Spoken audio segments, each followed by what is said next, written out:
tug starting up.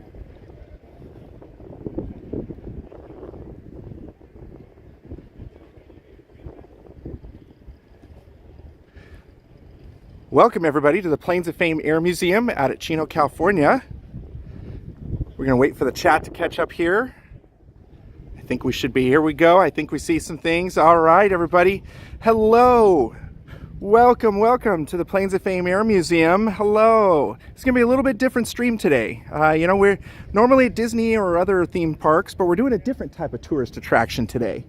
And I'm gonna pan over here. We're kind of in a little bit of rush, so we're going to say hi to everybody after the following things happen. You can see, being pulled out right now is our F4U Corsair. This is a World War II fighter that is coming out right now. And there is a special passenger in this. And again, we're going to say hi to everybody. We're going to say who we are in a little bit. This is, but we want to kind of really quickly get this through. In this Corsair right now is, let me zoom out here a little bit, this gentleman right here. John Chastian. He is 100 years old today, and he flew in this Corsair during World War II. He is actually in the back seat of this Corsair right now. He's going to get a flight today for his 100th birthday. Pretty amazing. Hi, everybody. So, guys, bear with us. You're going to see this airplane start up, and you're going to see it actually fly. Again, this is a World War II Corsair. It's actually painted right now in Korean War colors. I know it's a bit confusing because it was just taking part in a movie filming called Devotion, an upcoming movie. So it has movie paint on it right now. So yes, in the back seat, in that little blue area right there, the bird cage in the back there, is Major John right now. 100 years old, flew this very Corsair during World War II. How cool is that? Again, hello everybody, welcome to the Planes of Fame Air Museum. This is a very, very special treat today for you guys to be able to see this. The Corsair was one of the backbones of the Pacific Theater during World War II. It's a very, very famous aircraft with the wings here. Yes, I know, it's so incredibly cool. And what's awesome is his son got to be in the cockpit. So he had the son in the cockpit for a little bit for photos, and then his father, the World War II veteran, in the back seat. How cool is that? So in just a moment here, we're going to be starting this F4U Corsair up. And again, so you guys have a little background. I know we're kind of starting this real quick here. We're at the Planes of Fame Air Museum out here in Chino, California. This is about, what would you say, Andrew? Maybe about 30 minutes south of Disneyland? Mm-hmm. Yeah, about 30 minutes south of Disneyland. And this is out in Chino area. A lot of... Technically to the east, okay, yeah. 30 minutes. It's a little ways from it, but this is Andrew and I's home away from home. I spend as much time here as I do at Disneyland. So, yes, and we're going to be showing who we are in just a second here. So, yeah, we've got a great crowd here today. And again, all these people you see here in orange shirt, these are crew and staff for the Planes of Fame Air Museum. Amazing people. We weren't really sure yet if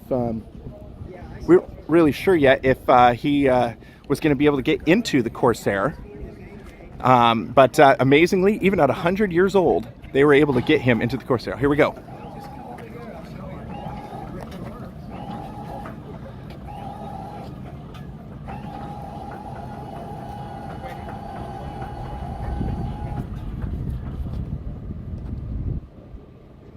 And again, in the back seat is a 100-year-old veteran. His birthday is today.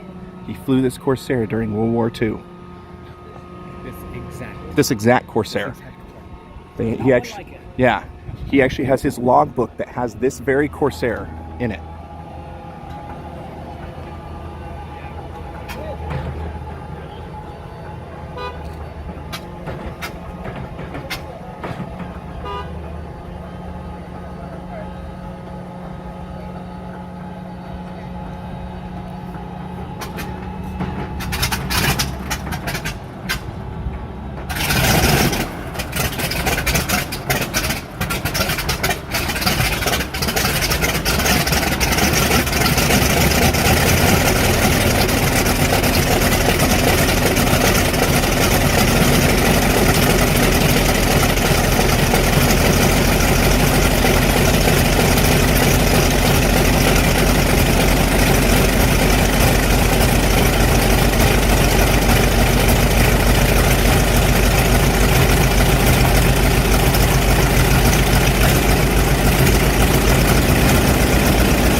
he's doing now is he's waiting for certain oil temperatures and different temperatures on the airplane to get to a certain temp, and then they're going to go ahead and start taxiing it.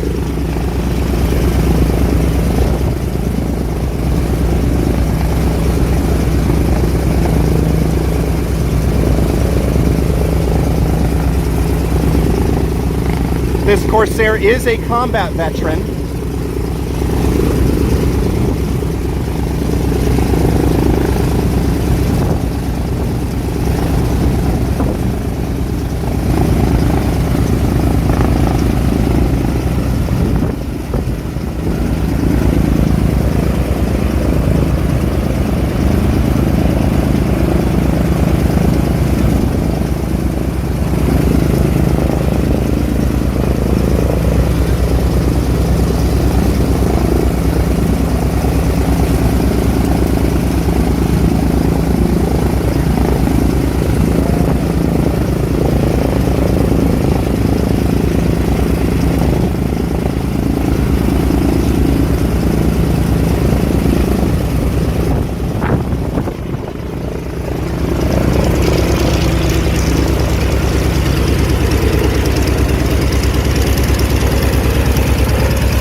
Looks like they're having an issue right now with the pilot's communication. The crew here are very professional here. They're going to get him a new headset.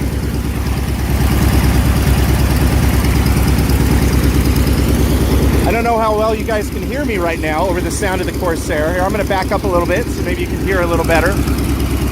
So again, this is a World War II Corsair. Yes, this is the exact plane. The person in the back seat, he's 100 years old today. And he flew this very Corsair during World War II.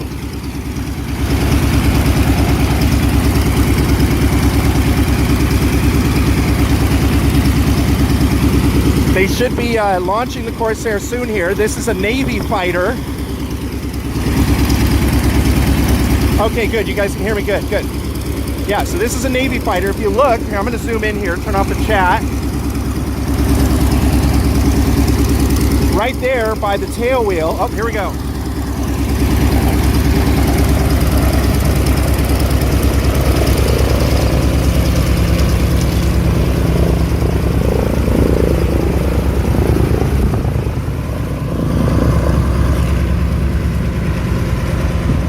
So as I was saying, if you look at the tail wheel there, there's a pole that's sticking out from that tail wheel. That is actually the hook for this Corsair to land on an aircraft carrier. All right, so he's gonna taxi out right now, and he's gonna go out to the runway. So we have a couple minutes now. We can say hi to you guys. So yes, that was a World War II Corsair. It was a Vought built F4U-1A Corsair, very rare actually Corsair. She's not painted how she's normally painted. She's actually painted in the colors she would have if she was in Korea during the Korean War. She just finished filming a movie called Devotion, which is pretty cool. So they have her in movie paint, which is pretty awesome. It's a special type of paint that is just for movies, that is water-based. And that, there it is right there. So she's going to head out right now. So that movie paint is just water-based, so they can easily get that removed and not touch the original paint underneath. So we've got some people here that are going out to watch it. So again, this is a very historical occasion here. The fact that we have a 100-year-old veteran who flew this Corsair, who is in the back seat of that Corsair right now. It is his birthday today, and his birthday, they were like, he actually requested, I want to go to the Planes of Fame Air Museum and celebrate my 100th birthday here and see my Corsair. And so they did, and we've had a huge celebration today, and cupcakes and shave ice. Shave ice. Here, let's show them. And now he's flying in it. Yes, now he's flying in it. So there he is right there. Major John Tashian. That's him. That was this is not the Corsair. Just want to point out, that's not this Corsair. That's a different Corsair. He actually flew many Corsairs during the war. There's pictures of his family. Yeah. And the top when he was in the service. He is a spry guy for 100 years old. We were talking about like how here, I'm going to go ahead and flip it so you guys can see us and we can finally introduce ourselves. Here. Hey, oh, we've got some people come by. You want to watch him take off? You know what? Actually, let's go ahead and do that. All right, so we're going to go, hold on guys, I'm going to switch you back around here. We're going to take a quick ride here. We're live streaming right now, so we're going to take a ride out to the runway. Okay. So everybody, we're going to, hopefully the signal lasts while we're out there. We have 508 people in this car right now. Pretty amazing. So we're going to head out over to the taxiway and watch the Corsair take off with the 100-year-old veteran in the back seat. We were not sure if he was going to make it back there, but you know what? He climbed up the ladder almost on his own, which was pretty amazing. So, and then this is Chino Airport here. And we're going to head out there. So, a little bit behind this museum.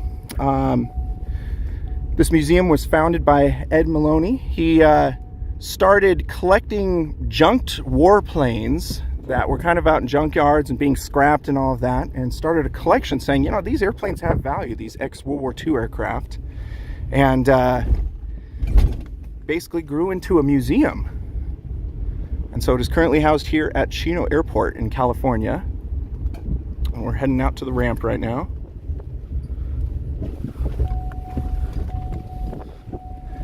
Yeah, Josh says, I hope I'm in good shape when I'm 100. I agree. Me too.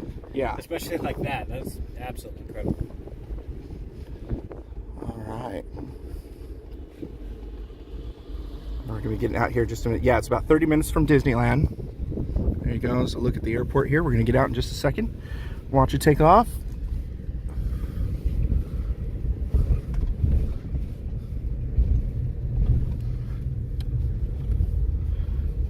All right.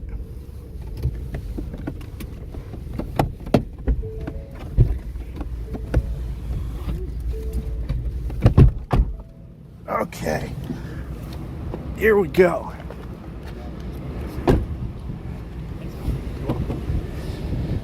All right, so now here we are out here on the taxiway. We're actually getting good signal considering. All right, so the plane, the Corsair, let me zoom in if you can just barely see, it is right above that line there that you see going down. It's at what's called a hold short line. It's where they run up, basically. They run up the engines, they check the temperatures, they check the throttle and everything, make sure everything's good, because this is your last chance before the plane takes off. So here you can see there's a plane taking off right here.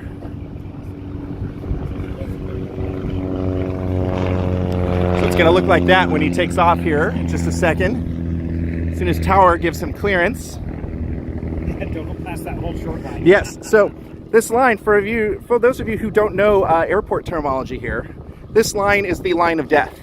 That means as a civilian or in a vehicle, you do not cross this line. You do not. The solid line on this side means you cannot cross this. Airplanes can cross in this way because it's a dash line. They can actually cross out that way too. But this is a do not cross line for us. So we have to stay on this side. Otherwise, that tower there gets a call. Yes, they are doing a run up right now. Okay, it looks like the Corsair. We're going to be zooming in here. It looks like the Corsair it's right there.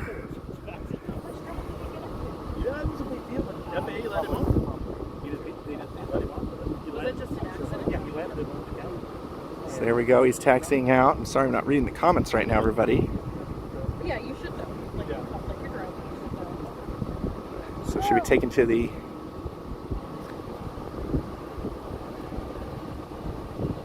runway here in just a second. All right. Here we go. Here goes our F4U-1A Corsair World War II fighter with the 100-year-old veteran who flew this very Corsair in the back seat.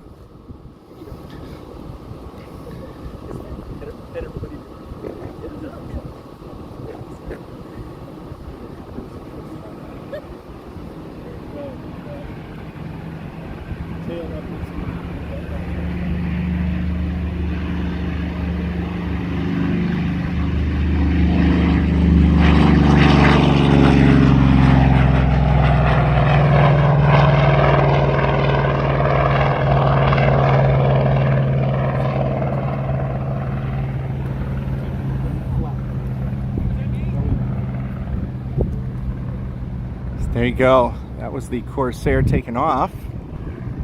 Again, we are here at the Chino Airport in California. We're out here by the runway, or the taxiway. As you can see, an aircraft taxiing by right here. And we will be going through the museum in just a little bit here.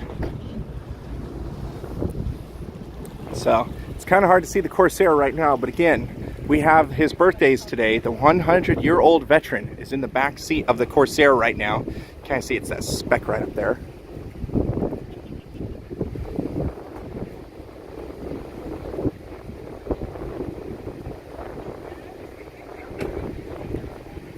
Pretty awesome. Yeah, this is history. I know, everybody's like, why is the news not here? That's a very good question. We were actually talking about that a little bit earlier. There should be more news coverage of this. The fact that there's a 100-year-old veteran that's in the back seat of that Corsair right now. In fact, here comes the Corsair.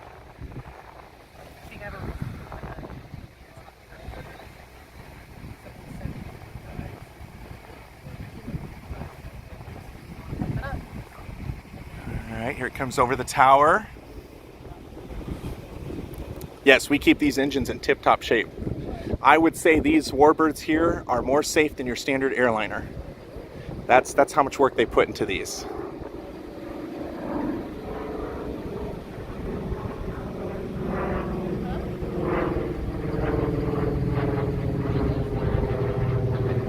It's having a little, I'm gonna try switching to infinity focus here.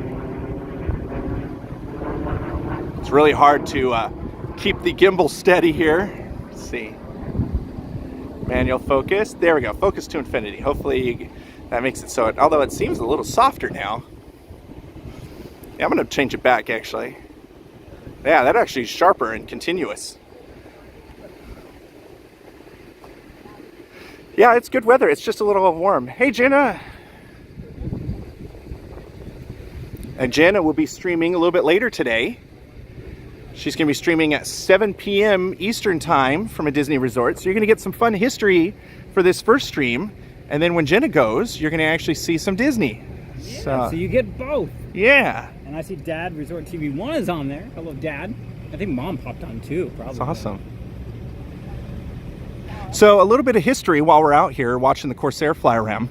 This airport actually used to be known as Cal Aero Field. During World War II, this was a major training base for your initial training in primary training aircraft, such as Stearmans and Texans and things like that. BT aircraft, which is basic training. Yeah. So as we see the Corsair, you can hear another plane taking off behind us there. There's the Corsair again with the 100-year-old veteran in the back seat. And here, I'm going to show you, pan out here. And Andrew brought up here. Here's a look. See if we can see it here in the bright sunlight. No, we just see our reflections. Yep. Maybe you can kind of see it. Wait. There, I think we got it. We just got to get the shadows. There we go. Okay. Maybe not. You can't really see it right now. There, maybe you can kind of see it there. That's what the airport used to look like back during World War II. And so the, looks like the Corsair is making a left-hand turn, so it might be coming back now. And we'll film it landing here in just a second. But yes, so this, and as we look out here, this used to be all a training base here for World War II. Cal Aero Field, and then after the war, this airport became the dumping ground for thousands of World War II aircraft. Thousands of them. Just imagine every space you can fill up out here full of World War II aircraft. And again, we have a picture. I don't know if you can see it. Again, sorry. It's here. Point it downward a little bit. Like that? Maybe. Yeah. Maybe. No. It wants to focus on me. Sorry, guys. So we'll show you the pictures when we get back, and it's a little darker out. We had some stuff planned for you. Yeah, we had planned, but it requires us to have some little darker light out here. not bright sun and 200 degrees out on this runway. Exactly. So, but anyway, after the war, they had thousands of aircraft that they were going to scrap, and they put them out here. And the amazing thing is, at this airport, when they dig new things, like new taxiways and all sorts of things, they sometimes will find World War II aircraft parts that were buried during World War II. Pretty amazing. And I've actually lost sight of the Corsair. there's an aircraft out there, but I don't think that's it. So we're waiting to see where it comes in right now. And here comes another aircraft. So the Cal Aerofield used to be an Army Air Force training base. So it was for the Army Air Force. Back during World War II, the Air Force and the U.S. Army were actually part of the same branch. So it was called the United States Army Air Corps. Then it became the United States Army Air Force. In 1947 is when the Air Force and the Army split, because they were like, wow, this Air Force has gotten so big post-World War II, it needs to be its own branch. So in 1947, it split off and formed the brand new United States Air Force. And again, okay, so I think we have a little bit of time here, so we're going to go ahead and, since we didn't get to do it last time, we'll switch. Yeah. Well, nope, first try. Nope. There we go. Hey, everybody. Oh, look at that. Look at that beard. Whoa! I don't know. Have you had a beard on Wait, I have a stream? beard? Yeah. Where did that come from? But hello there. Hello there. Hello. Yes. Hello there. Obi-Wan This is Kenobi right my here. Obi-Wan beard. Switch sides. Easier. Okay. Yeah, there we go. Oh, yeah, much better. Wait, where's the tower? Tower. There's the tower. This has been a while, guys. It's Yeah, been a it's while been a while. since we Yeah, streamed. yeah. Hi. Hello. So, my name is Britt. I'm aviation photography in the chat. I'm one of the moppers. And I'm Andrew. Just Andrew, I guess. Yep, he's also one of the moppers, right? You're a mopper, right? Yeah. Yeah, you have the little range thing. I get to mop up things You're every blue. once in a while. Yeah. He used to be in custodial. I get to Yeah. So we are here at very hot and very warm and very not raining. Hey. Southern California. Yeah, Elsa's not anywhere near here. Yeah, no, she is not, definitely. Both Elsas, Yeah. by the way. Both Yes, Elsas. yes. Yeah, if you want that other Elsa, you have to go That way. That way. That about, way. 35 minutes. About, or yeah, so. 35 minutes. Yeah. But I yes. have the chat up too. So we're going to be showing you around the main museum where we started at. We're out here over by the runway right now so we can watch that Corsair Takeoff, which is a special event today, having that veteran here. Again, he wanted to spend his 100th birthday here at the Planes of Fame Air Museum. He asked for it. He literally did. They had cupcakes and shaved ice for free, which was nice. It was yeah. great. So Nice little party. to get him, this guy was pretty spry. He had to climb a ladder to get into a scissor lift, and he actually did that he did it on his own almost. really well. Like Really well. he was climbing up, 100 years old, mind you. They put him on the scissor lift and they lifted him up and they helped him, but he was able to swing his legs over into the Corsair. Now, I have been in that Corsair, and I think you have once a long time ago. That is a hard aircraft to get into, even when we were younger. But I bet it felt just like home to him. Yeah, oh yeah. I'm sure he was. And that's the amazing thing. These veterans, it's like a muscle memory for them when it comes to these airplanes. They literally could pop in these airplanes and fly. And I want to say Chuck Yeager was flying P-51 Mustangs until he was 90-something, which is pretty amazing. So, these guys are our treasure, greatest generation. And we're so excited that he wanted to be here today at the Planes of Fame Air Museum to celebrate this birthday. And even cooler, the fact that we were able to get him in his World War II aircraft to fly in it for his birthday. Yeah. I mean, It's pretty darn awesome. It's Yeah. pretty cool. All right, so I'm going to switch it over here. Sorry about the wind noise. I hope I get a cupcake when I'm 100. Yes. Yeah, right? I mean, I hope I can climb into a plane when Yes. I'm 100, let alone eat the cupcakes. So a little bit more. It's very dry out here. This airport here, the Air Museum, we actually have an air show October 30 and 31st out here. It's a big air show. It's a 2-day event over the weekend, Halloween weekend. So if you're in the area and you want to come down to Chino Airport, we will have probably over 40 World War II aircraft flying. Bombers, fighters, trainers, you name it. It's here. Oh, I hear the Corsair somewhere. Either that or it's a really, really big lawnmower. Yes, that's true. Sometimes there's like the motorcycles that go by and it's like, oh, I hear it. No, that's not it. So they're probably giving him right now a little bit of a flight, just because. Scenic tour. Yeah, scenic tour because, he's 100 years old, and this will probably be, unfortunately, the last time that he'll be able to do this. Yeah. This, Stevie B, this is in Chino, California.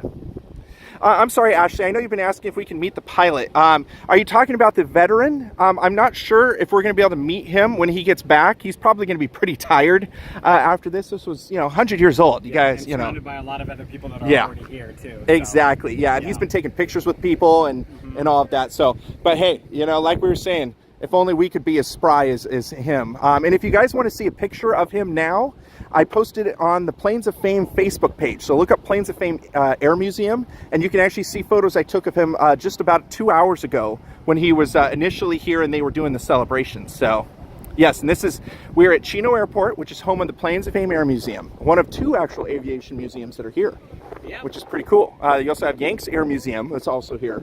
They have a very impressive collection of aircraft. And, oh yeah. So we've got some... And yeah, stick around because on the stream we're going to give you a bit of a tour of the museum. Yes. Britt, what kind of things are we going to be able to show them? We're going to show you guys fighters, trainers, all sorts of everything. We're going to show you... And tanks. And tanks. You're Thank you welcome. very much. Yes. And Jeeps. We're going to show you Jeeps. In fact... Whose Jeep are we going to show? This guy's... Oh, wait. I have a Jeep? You do have a Jeep. Oh. Yeah. And you're going to see it. Yeah. And we'll probably show you mine first because we got to save Britt's. Everybody, I'm sure in the chat knows about Britt's Jeep, because if you don't, well, then you haven't been listening because it's all he talks about. Yeah, that's and pretty rightly much, so. yeah. Rightly so, because he's done a bang-up job of restoring it. And it's here today. He drove it in, so we're going to show you his Jeep. We're going to show you my Jeep, something I don't talk about much, but I do have a Jeep as well. We're going to show you mine first so you can see what terrible condition it's in. The before. We're going to just say it's the before. It's the before. It's the before, because I have yet to be able to do a ground-up restoration on my Jeep like Britt did on his. So we're going to show you the before, and then we're going to give you Britt's Jeep as a treat to show you the after. Yes, exactly. Yeah. So my Jeep is here. I drove it in today, and just so you're thinking, like, who cares? It's a Jeep. These are not just normal Jeeps. I should point that out. These are not Jeep Wranglers or Jeep, whatevers. No, these are... The first Jeep. The first Jeep. The OG Jeep. The OG Jeep, World War II, Willys/MB Jeeps. Yes. Yeah. And Andrew, yours is, we think it's a partial 1942, partial 1944. My Jeep has like a mixture of parts, and we'll talk about it once we get over to the Jeeps. But mine has a mixture of parts, which is kind of what they did in like the service depots during the war.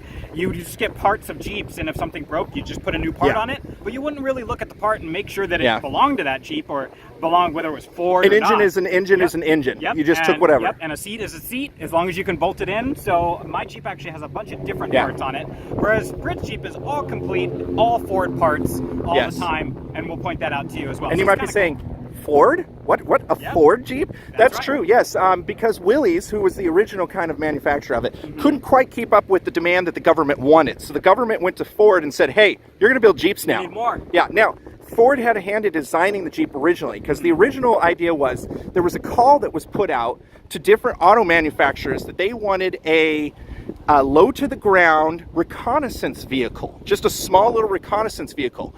And they put it out to any automaker, and Bantam, Ford, and Willys submitted designs in. Well, they liked the idea of the Bantam design, so they took that, and then they took little bits from the Willys and little bits from the Ford designs, put them together, and made basically what you know as the Jeep. Now I'm paraphrasing, of course, there was a lot more steps to this, but they basically made the Jeeps at that point. And so what happened is now Ford is building all of these Jeeps, and so they had to be interchangeable parts. But what you're going to see here, and in fact I think I have my keys on me, which I can show if I can pull my keys out here. Hold on one second here. Gotta remember which pocket. Yeah, I got to remember which. Hopefully I didn't leave them in the Jeep. Hold on one second, everybody. Let me find. Nope, that's not the keys. There are the keys. I see keys. Okay, so I have, and I'm going to see if this will even work. Let's see. Focus. There we go. You see that on there? That F, very fancy F script. So this is actually a piece of my Jeep that I had to replace. So I kept the F mark on it. So Ford, since they had to build the Jeeps, they were like, you know what? We're going to make sure that this was built by Ford. Because, we don't necessarily want to build this, but since we have to, we're going to build by Ford. Oh yeah, if you want to see how windy it is right now. That plane literally just lifted off the ground like a helicopter. Yeah, he's flying into the wind, and there's enough of a gust that it just picked right up off the ground. There's a pretty heavy headwind right now going in. You can kind of see it just kind of floating there. So anyway, again, we are waiting right now for the World War II Corsair to come back. It should be coming back and doing an overhead brake soon, and it looks like we've got a private jet coming out here in just a second. Anyway, so Ford put everything on. Everything is effed. Bolts are effed. Oh, actually, we have a fighter jet coming out. We have a Russian fighter jet. It's actually maybe an L-29, kind of hard to tell from here. You should be seeing it coming through. Let me zoom in here.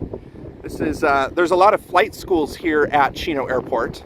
And one of them, you can actually fly this here. You're going to see it right now. Zoom in a little more. There you go. He's heading out to the runway to launch there.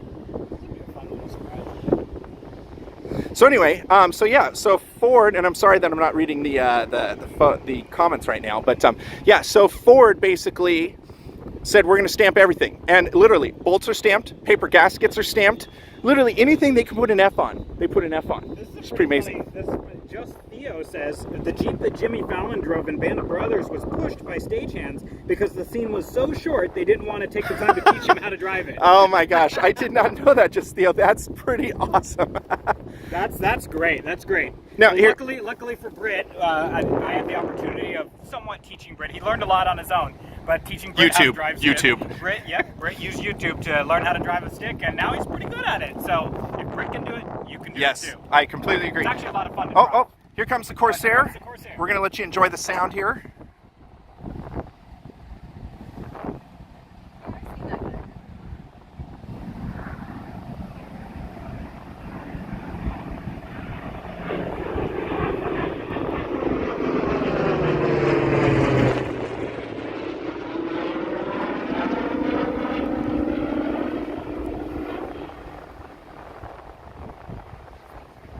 Sorry about that. It's really hard to hold this gimbal and follow that sort of thing.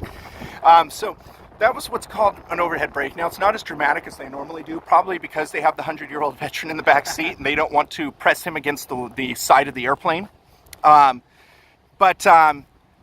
Basically what that does is it kind of bleeds off your airspeed, gives you a chance to do any final checks, and then you're basically now able to drop the gear, which he's going to do just a second here.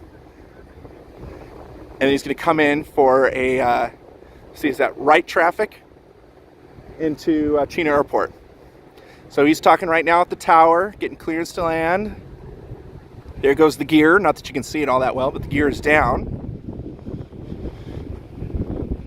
I mean, come on, the historical of what you guys are seeing right now, the fact that there is a 100-year-old veteran that flew this very airplane in the back seat, that is something you're just not going to see. And unfortunately, you know, we're losing so many veterans on a daily basis from World War II that in our lifetime, most of our lifetimes that are watching right now, we will see, unfortunately, the last World War II veteran pass away.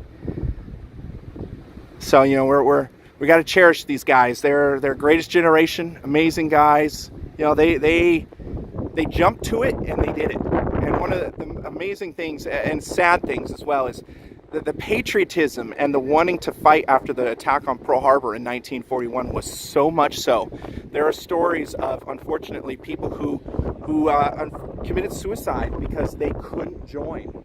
They were that distraught that they couldn't join. I mean, that sense of patriotism is just absolutely amazing. All right, here she comes in for a landing. Gonna head out over here closer to the runway again so you guys can be able to see it in just a second here. Again, this is a World War II F4U Corsair coming in.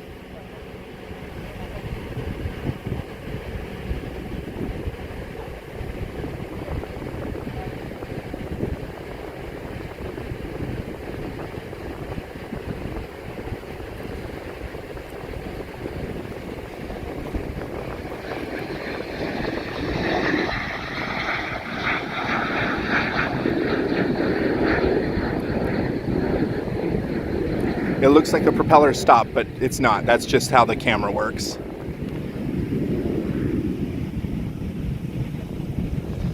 All right. All right, so we're gonna hop back in the car and head back. And we're gonna be able to see the Corsair. So hold on one sec, guys. I'm gonna get in the car here. Oh, okay. All right. That was a great landing. Helps that there's a headwind.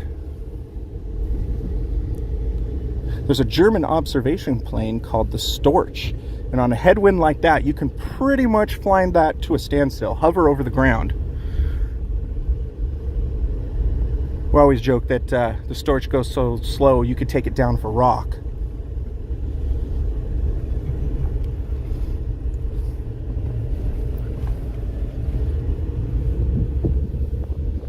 So we're heading back to the compound right now. We'll see the Corsair come back.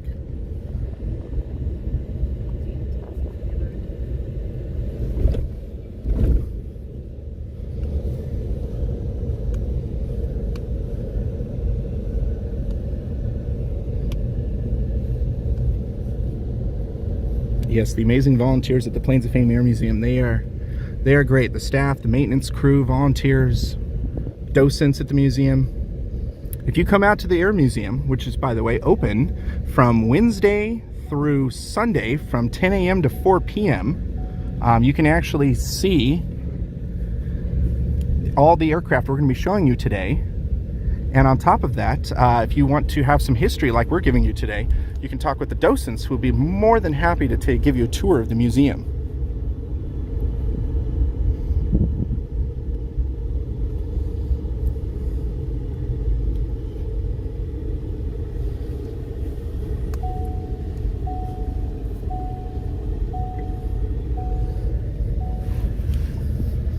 All right, we're going to be getting out here in just a second, everybody.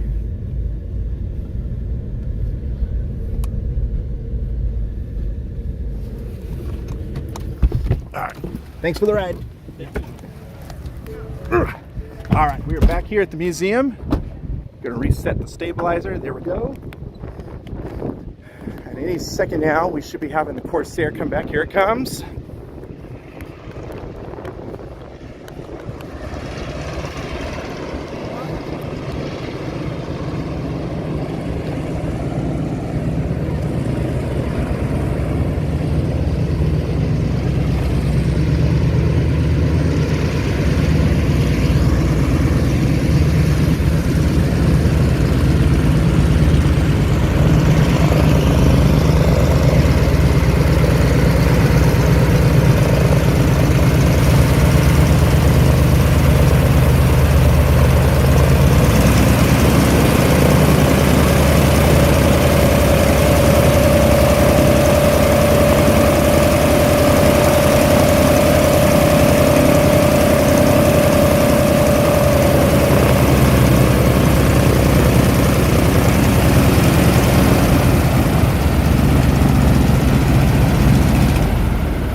And there you go, everybody. That was a great look at the startup, taxi, and flight of the F4U-1A Corsair World War II fighter. Yes, amazing machine. This is over 75-year-old aircraft right here, but it's kept in the tip-top of shape. Very historic moment. So the pilot's right there, but in that little blue area in the back there is the 100-year-old veteran, which before we start our tour of everything, we're going to show you him coming out so you can see a picture of him.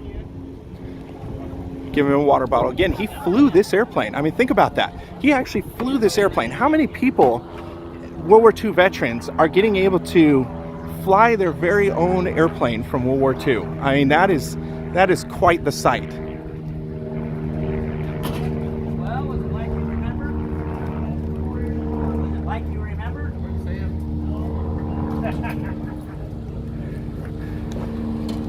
Yes, and as I was talking about before, underneath there you can see there's the tail hook. That would go down for an arrested landing on an aircraft carrier, and they're going to be pushing this back into the shade so they can get John out of there. Major. Those are expert tugging skills right there that you're seeing there. Yes, this is a very, very beautiful. Hey, mansion lover, again, welcome everybody. I know we haven't been able to talk to you all very much because this kind of started right away, and we wanted you to be able to see this kind of a special little treat here. So you're not just seeing a static museum, you actually got to see some movement and the type of thing. We have here at the museum, most of our aircraft are flyable or could be made flyable, which is pretty amazing. And we'll point out every aircraft that is flyable during the stream coming up here.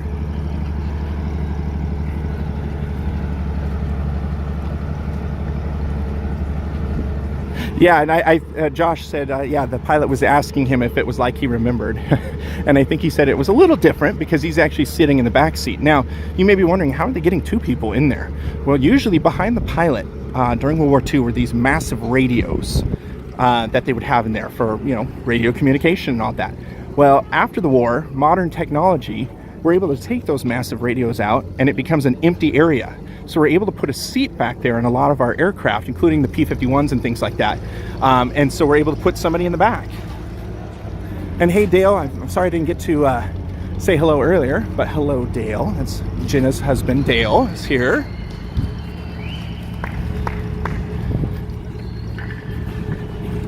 So this is one of our hangars here.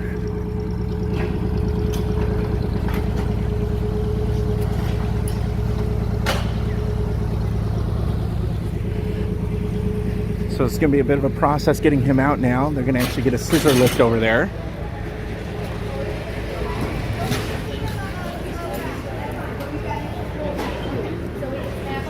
Put him on it.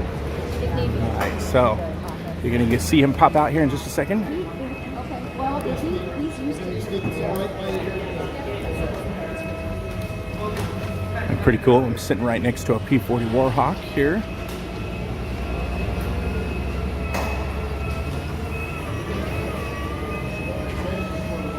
Yes, the folding wings, the reason for them is for in aircraft carriers, you need every little bit of space you can.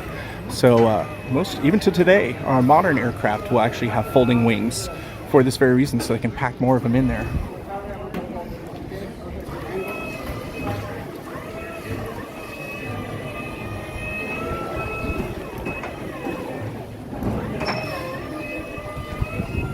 You can see it's very delicate work by our main maintenance person up there, Poncho, who's right up there. He's trying to maneuver that scissor lift. There he is coming out right now. Look how spry he looks for 100 years old. Smile from ear to ear right there.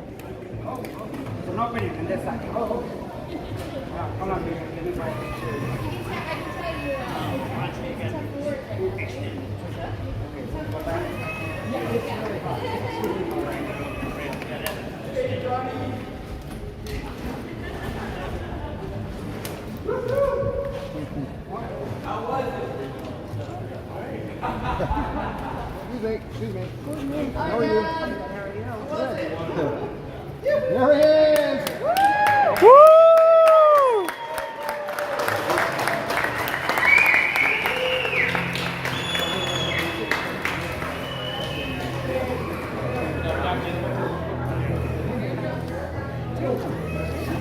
And again, he is 100 years old this very day. What a birthday present, huh? Yeah.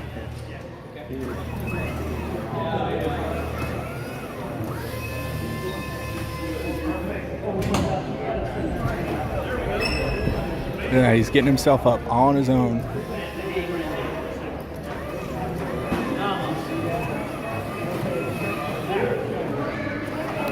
Now, again, we want to remind you that getting into a Corsair is difficult even for the most spry person.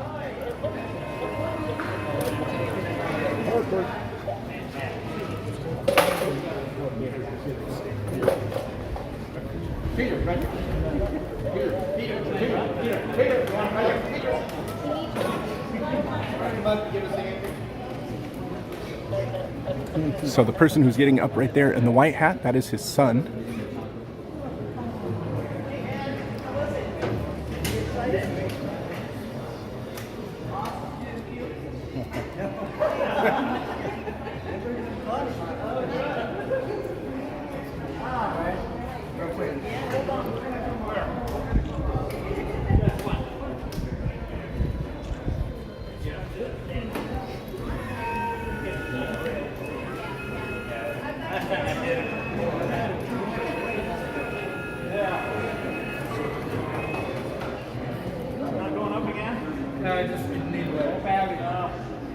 Yes, 100 years old. And again, that is his Corsair. Yeah, that smile. Look at that smile on his face.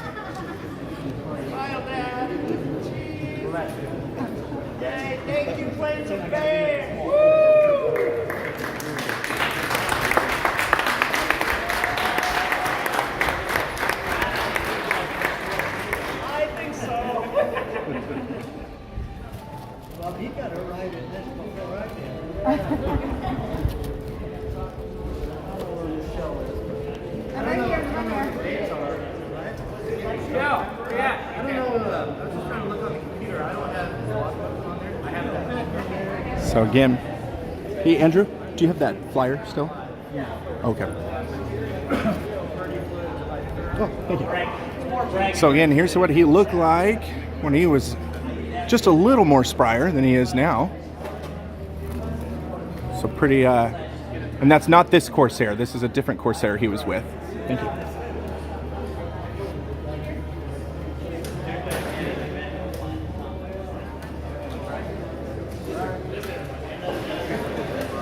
Having a little issue with the scissor lift. There we go.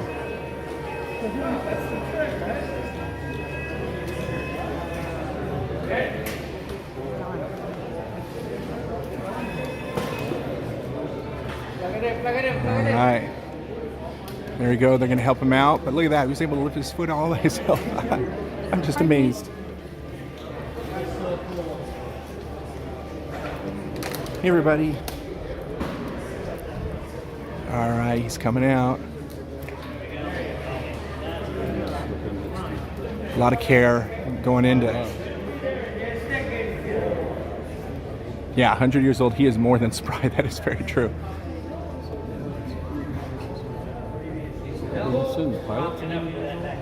Yeah, that gentleman right there flew this Corsair during World War II. He's 100 years old today. That's amazing. And they let him fly. That's Well, he didn't fly. He flew in the back seat. Oh, he flew in the back seat. Yeah. Yeah.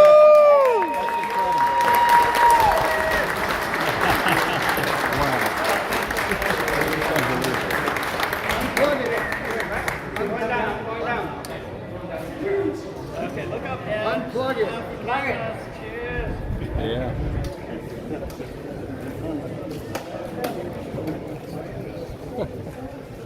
Love it.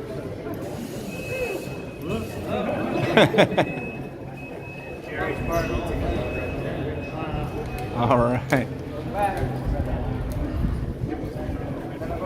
Yes, this is a historical thing you guys are seeing here right now.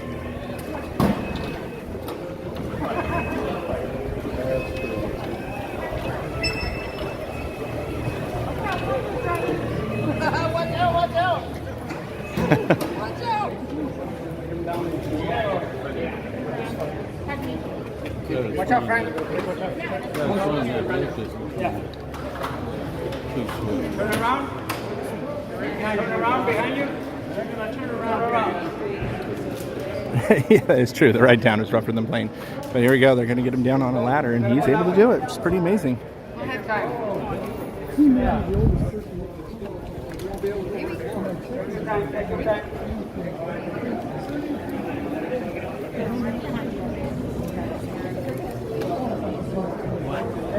So we were just hearing right now that it's very possible that this gentleman is the oldest person to ever fly in a Corsair, ever.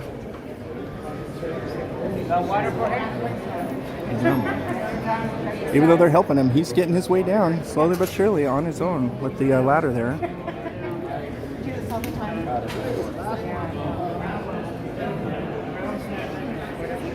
All right. Woo!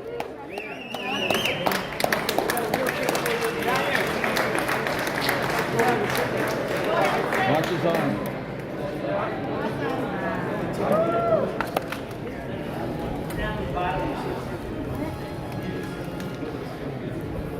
All right. What do you think of that birthday present? Oh, great. Yeah? Now do I get forgiven for waking you up so early? Yeah.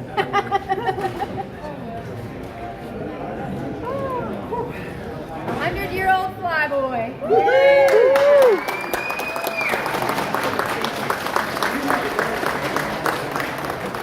Smiles ear to ear. So excited. So excited. Congratulations. Yeah. You want a drink, Deb? All right. You want a drink? So there you go. Make a cone of ice. That was. We have I'm cone of gonna ice, a snow cone. that go will- around the side here and show you guys the aircraft again. Spin around. So again, he flew this Corsair during World War II, which is pretty amazing. Yeah, it's such an honor to be able to be here for this. and see this amazing milestone here. We're so happy that he decided to spend his day with us here at the museum. All right, so I think we're going to go ahead and begin our tour of the Planes of Air Museum. I'm going to find Andrew here. What's going on? All right, you want to get started with the tour? Let's do it. All right. So we're going to go through here. We're going to start with the Enterprise hangar over here. Yes, that is the greatest generation that you see right there. Huh? Oh, okay. Hold on, guys. 1 second here. There we go. Okay. So we're going to go in here. So this hangar here, you guys can go ahead. This hangar here is actually built to represent a Navy inside a hangar bay, basically underneath the flight deck of a aircraft carrier, specifically the USS Enterprise CV-6.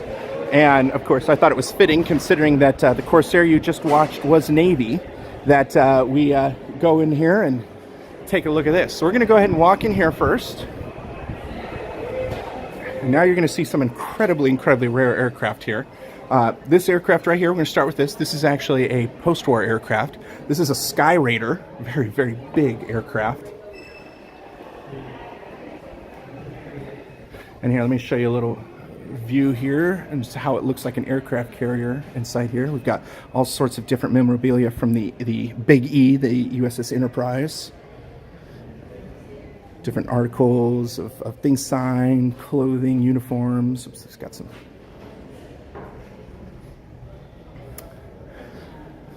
So the Sky Raider over here, very unique aircraft here, also called the Sandy. Big napalm dropper, used in Vietnam. Over here we've got a T-6 Texan. This is a trainer. Now these type of Texans might have actually been here when this was still an airfield, Cal Aero Field, which is pretty cool. I've actually flown in the back seat of that one for some photo things. Hey Teresa. Moving on over here, we have a Bearcat. This was just recently restored by the museum. This Bearcat was destined for World War II, but unfortunately it got into the war just too late. The war ended really before it became a part of anything. This thing here is just a hot rod. I mean, a little speedster. Think of just like the tiniest little speedy Porsche. This thing. You can fly circles around a lot of other aircraft here. So they're getting it ready. And a lot of the aircraft that you see right now are going to have panels off because they're actually being worked on for our air show coming up in October.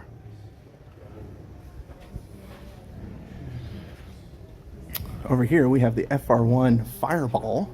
This is a very unique aircraft right here. It's the only one in existence that still exists. This aircraft here is, I always say, business in the front, party in the back. It is actually an experimental aircraft. As you can see, there's a propeller in the front right there. But there's a jet engine in the back. It's got both. So it was an experimental idea here between using a propeller and then being able to switch to a jet engine if they needed to. This is the only one that exists still of this aircraft. Moving on here, we have a jet here. This is the F9F Panther. Very nice looking jet right here. Now the Ryan that you see over there with the test on it and this Panther here don't fly. However, they could be made flyable. And you can see right here, they're currently working on 2 large wings here for a DC-3 aircraft. These are being restored right now. So this is one of our little restoration areas. All right, and as we come around here, we're going to go outside here and show you one of my favorite airplanes of all time. This is the mighty B-17, Boeing B-17 Flying Fortress. If you know anything about military aviation, especially World War II, you know of this airplane here.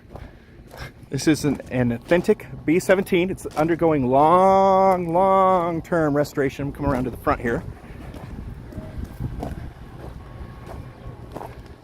I'm not sure if I'm going to be able to stream the air show, unfortunately, because I do photography for the air show.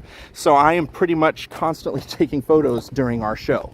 I'm actually a volunteer here at the museum. I run the Planes of Fame Air Museum's Facebook page. A lot of their social media, I do graphic design for them, and I'm one of their main photographers. So yes, this is a B-17 Flying Fortress. So, a little fun history about this B-17. It is the very last B-17 to have been in service in the United States military, which is pretty cool. It was a drone director, so it would help with drones. I want to say, was it in the 70s or no, 60s maybe? I forget exactly when it was retired. So she's undergoing a very, very long-term restoration of flight. She's been like this pretty much since I came to the museum back in 2001. This B-17 is a movie star. It actually appeared in the TV show 12 O'Clock High and the movie 12 O'Clock High. She was actually Piccadilly Lily, and that's why she's going to be known as Piccadilly Lily 2 when she's done with the restoration. They have that Kismet on it right now, that nose art, because we used to have a former B-17 ball gunner here, Wilbur, and unfortunately he has passed away, but he used to hang out under here and give people tours and talk about the airplane that he flew as a belly gunner in, and I'll show you the belly gun in just a second here, but that was his plane, was Kismet, so we actually put that nose art on there in honor of him while it's being restored. Yes, this is plexiglass in the front. And you can see there's two twin 50 cal and the chin turret. This is an actual G model B-17. So, to give you an idea, and I love this plane. My World War II collection is actually a lot about the crews of this. You'd have two people in the nose. You'd have the navigator and the bombardier. They would sit in this nose area right in there. The bombardier would be in the front with a Norden bomb sight right here, and the navigator would be right behind him at a desk.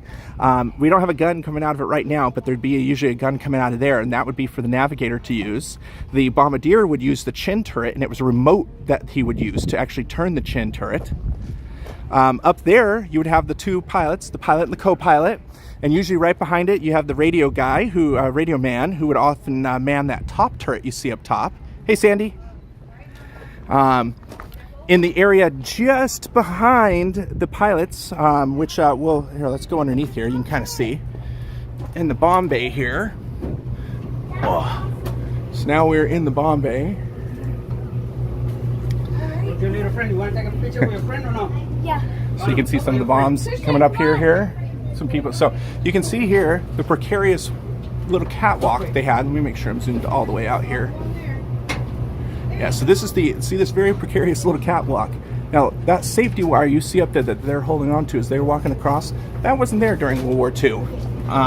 So you walk across this very itty-bitty little catwalk right here, through that very narrow walkway there, and full uniform to get between here. And of course, this would be loaded on both sides with bombs here. So anyway, behind the pilot and the co-pilot, you would have back here the radio room. That would be the radio officer back there. And then if I go underneath here, we have the belly turret. Now this belly turret here is so incredibly small. Let me pan around here. You can see how exactly the guy who was usually enlisted would sit inside here all curled up in this little tiny thing on the bottom. Now how you got inside is the ball turret would point downwards, and this hatch that you're seeing that's open right now would be up inside the aircraft, so he could crawl down in there, and once he's fully in, they would close the hatch up and then turn the turret like that back to where its position it is right now. So he could bail out if he needed to. He could kick this out and bail out right here. However, you know, parachutes are not easy to get in there, and as you can see, there's not much room. So this was a very precarious spot underneath here, and of course, you know, if you had any landing gear issues, that caused trouble for, unfortunately, if they're stuck in here. And then behind them, we have the two waist gunners, who would be right here. This is kind of the famous position that you always see in the movies. The two gunners in their offset positions there. And then all the way in the back tail here, the loneliest spot in the whole plane, you would have the tail gunner that sits all by his lonesome back here. There's actually a story, and the guy survived, about, I want to say it was a B-17, it could have been a B-29, where the aircraft broke apart kind of right at the tail. And he was in here, and because of the forward momentum of the aircraft flying, he had absolutely no idea that the rest of the plane wasn't even attached to him. That's how lonely these guys were. You know, back here. So he was sailing by himself inside the back part of this tail here, had no idea it had been detached from the aircraft. No, the planes were not pressurized. Those windows that you saw were open. So that's why these guys had to wear incredibly heavy leather clothing, shearling, lined leather and all of that, because it was so cold in these B-17s. If one of the waist gunners took off their glove to fix a jam on their machine gun, their skin would instantaneously flash freeze to the weapon. On top of that, if you were to take your mask off and spit, your spit would freeze and become frozen before it left your mouth. That's how cold it would be. Because these guys were, 30,000 feet in the air and open aircraft. Now, the later B-29s actually did have pressurized cockpits. And so they were able to actually wear a lot lighter uniforms. Now, Andrew and I have both worn some of these heavy uniforms. We're just talking about how cold it is in the unpressurized aircraft.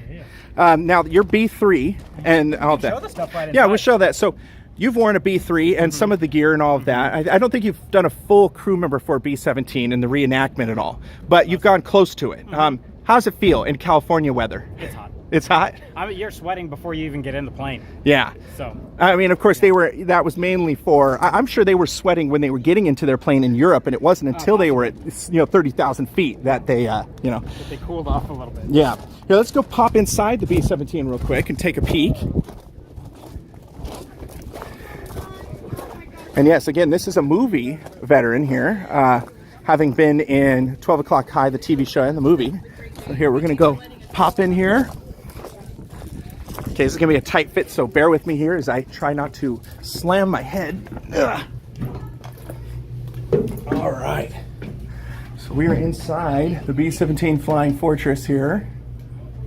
You can see the waist gunner section, and you can see it's a tight fit. I am 6'4", and I can't stand up straight. So normally there'd be a second machine gun right here.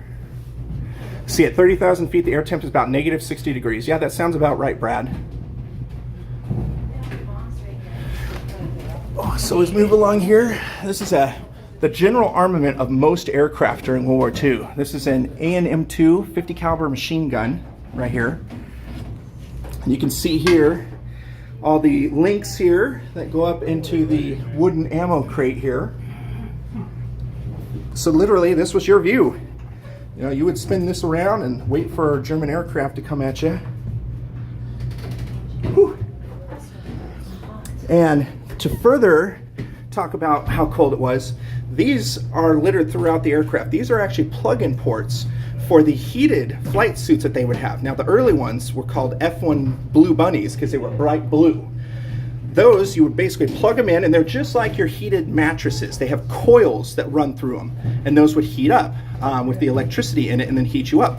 Now, unfortunately, as you move around the B-17, those coils were prone to breaking. And when they would break, you would get a nice little jolt of electricity going through you. So they actually went through and redesigned the whole heated flight suit section and everything just because of that reason. All right, so as we continue through, so as we were talking, this is the belly gunner right here, the main area here, and the device that actually spins the belly gun. And again, it would face downward, which would reveal the hatch open here, so the belly gunner would get inside from here, and then it would rotate back up. If we go through into here, try and get around this very carefully. I've got a fan going in here. That feels wonderful. It is very hot. So in here, this is the radio room. So you can imagine the radio guy would be sitting right here in this seat. And you'd be looking through this window, which is fogged over at the moment. Oh, hey, I know that guy that's down in the bomb bay. So again, you can see here is that very thin little walkway to get across. And that goes up to the cockpit up there. And I'm going to go ahead and go through real quick. Try to precariously walk through.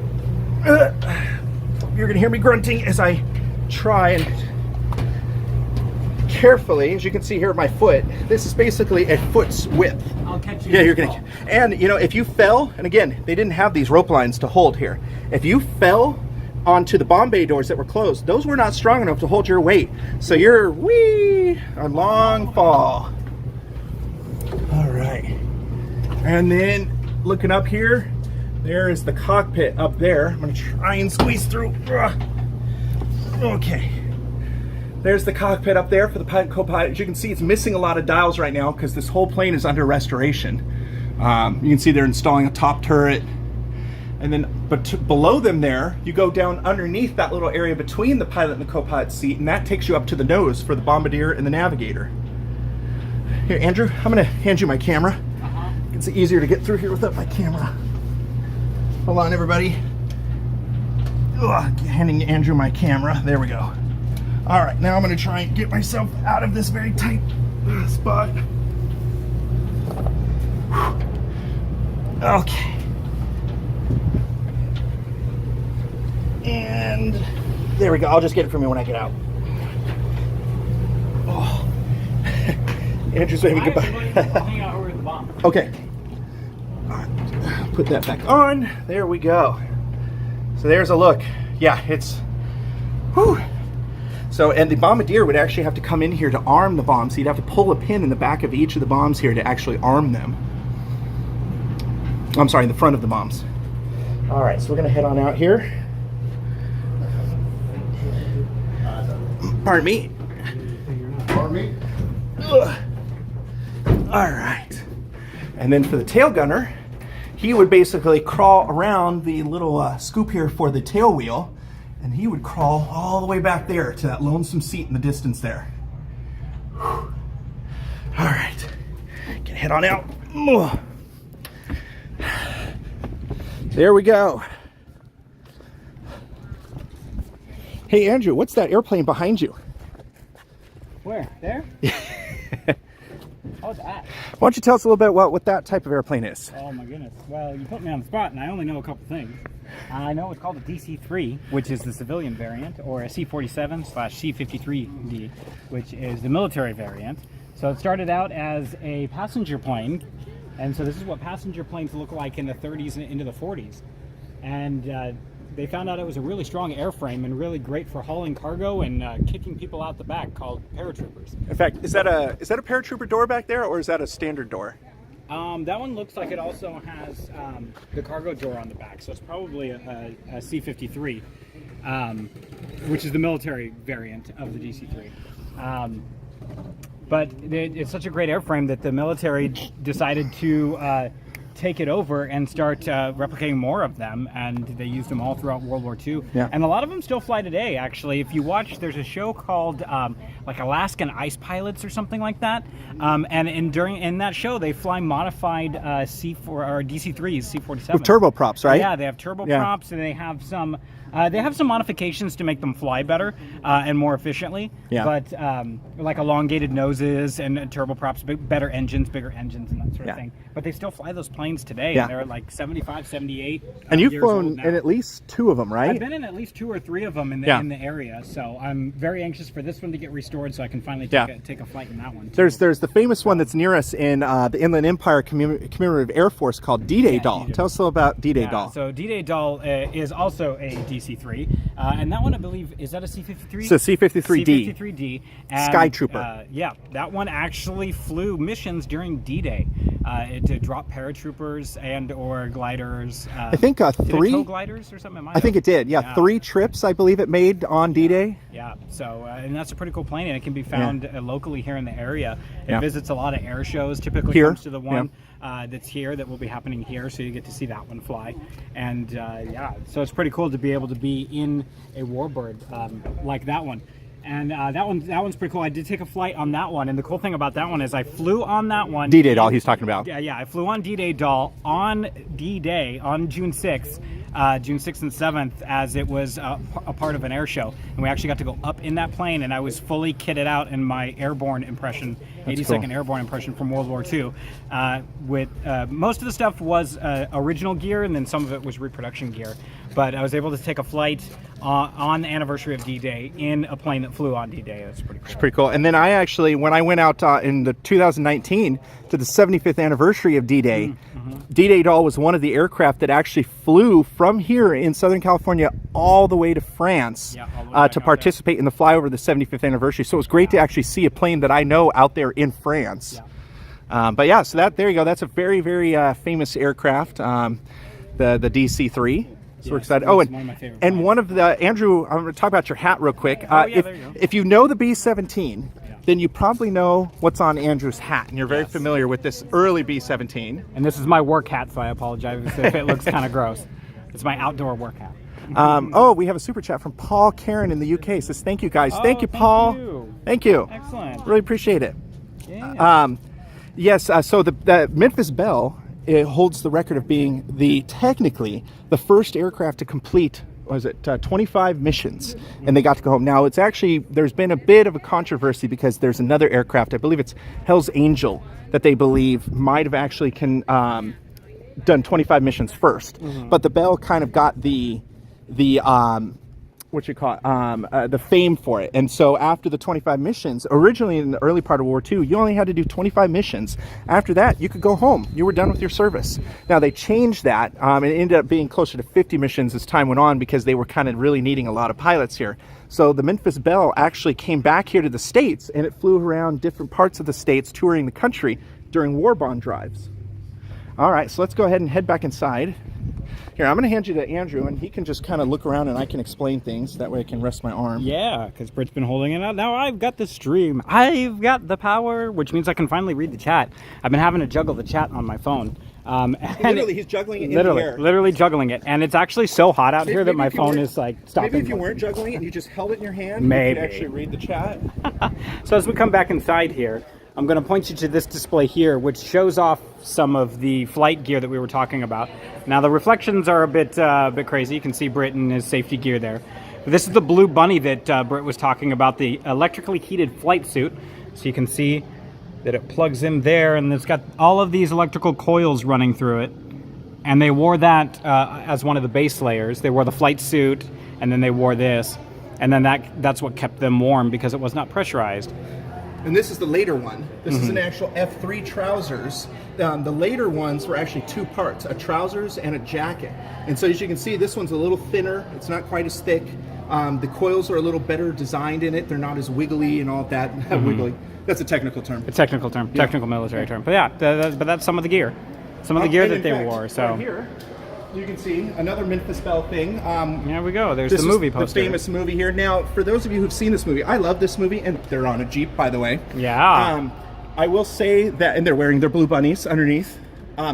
This movie is not accurate to what the actual Memphis Belle went through. So this is imagine taking a ton of different B-17 crew member stories and putting them into one fictitious group. Even though the people are the real people, like the real names of the people, they actually did not do this mission. So you have to just kind of take it as it's a kind of like a collaboration of different B-17s, stories. All right. So, real quick, take a look at this right here. I got to point out the motorcycles since I have one and I love motorcycles. I believe this is a 1941 or 42 Indian. Does it have the date right on the front? There's a date somewhere. 741. Yeah, I thought there was a date somewhere. Data plate somewhere. But yeah, I know there is. Gosh, I'm trying to remember where the data plate is on this one. Maybe check the other side. But yeah, this is an Indian motorcycle, probably 41, 42. I've driven this one or ridden this one myself, and it is super fun to ride. But that's pretty cool too. All right, so we're going to give you just a quick tour inside of this hangar here. This is some of our more famed aircraft. That's a Fairchild right there, 1930s aircraft, traveling in luxury. Okay. So right here, these just right off the bat are some incredible aircraft. Let's start with this one over here. So anybody who knows airplanes also knows what a P-51 is. Well, this is a very, very rare variant. This is an early P-51A Mustang. Her name is Miss Virginia. She's actually one of the very first Mustangs built, which is pretty amazing. You can see she has a Razorback. Now, a Razorback, if you look, is how it goes straight back. Now, if we pan over to, of course, we don't have an airplane. When we get to the other Mustang, you'll see. Oh. And then we have a super chat popped up from William. Thanks, Britt. So there are any significant differences between the C-53 and the C-54, the Gale Halvorsen candy bomber, and can you share his story? C-54 is a completely different aircraft. Yeah. I want to say that's a box car, the C-54 box car, which has got a boom tail. Yeah. And it has a big back end that opens up, I want to say, if my memory serves. Yeah. So they're completely different aircraft overall. The C-54, I believe, can carry more because it's just a larger aircraft overall, and it was designed to be cargo. It was never designed to be an airliner. Yeah. And then Janice Disney is asking, Britt and Andrew, is there a Waco glider there? My father-in-law was 82nd Airborne, landed 3 times in a Waco, 2 days after D-Day, Battle of Bulge, and Operation Market Garden. First of all, that is amazing, and thanks for his service. That is just absolutely incredible. Unfortunately, we don't have a Waco glider here. The only time I have ever seen a Waco glider in person was in England, or actually in France, technically. A half of one. Okay, that they're so restoring. that's right. So they have half of a Waco glider in the museum that's across the street from here, but a full Waco glider, the only one that I've ever seen in person was, I believe, in the museum at Saint-Mère-Église in France. Yes. And that was really cool to see it in person. Mouse Junkie, a $20 super chat. Thanks for the interesting tour. You're absolutely welcome. Thank you so much for the super chat. We super appreciate that. Now, I wanted to point out here, the P-51A uses an Allison engine. That is the same engine as the P-40 Warhawk, or as a lot of people know as the Flying Tigers. They changed that because that engine wasn't really giving a lot of great performance. So the British got it and said, hey, what if we put one of our Rolls-Royce Merlin engines in it? And that became the P-51 we know today, which we'll show you in just a sec. Yeah. Now, this giant airplane, nicknamed the Brick or the Jug, is the P-47 Thunderbolt. This was a European theater aircraft here that flew, would escort bombers and all of that. Very, very big aircraft. As you can see, it's got 4 machine guns on either side, which is pretty amazing. And now, Andrew, what are these black and white things right here? Those are stripes. That's what people call stripes, Britt.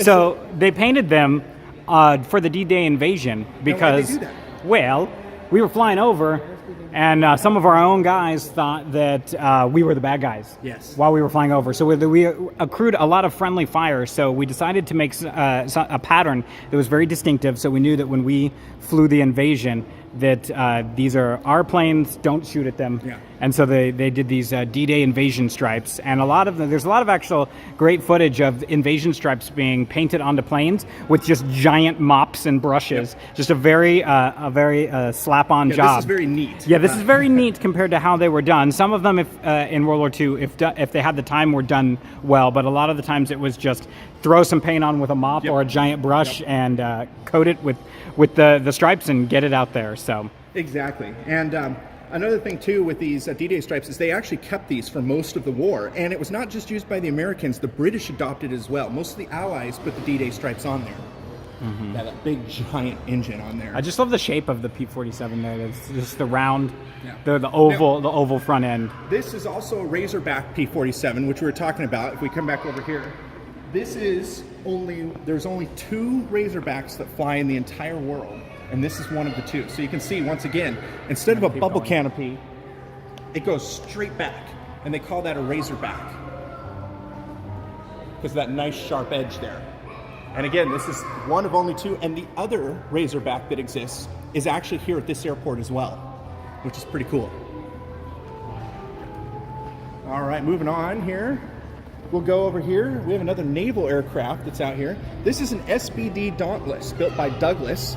This is a dive bomber from World War II. If you saw the recent movie Midway, you saw these play a part in that movie.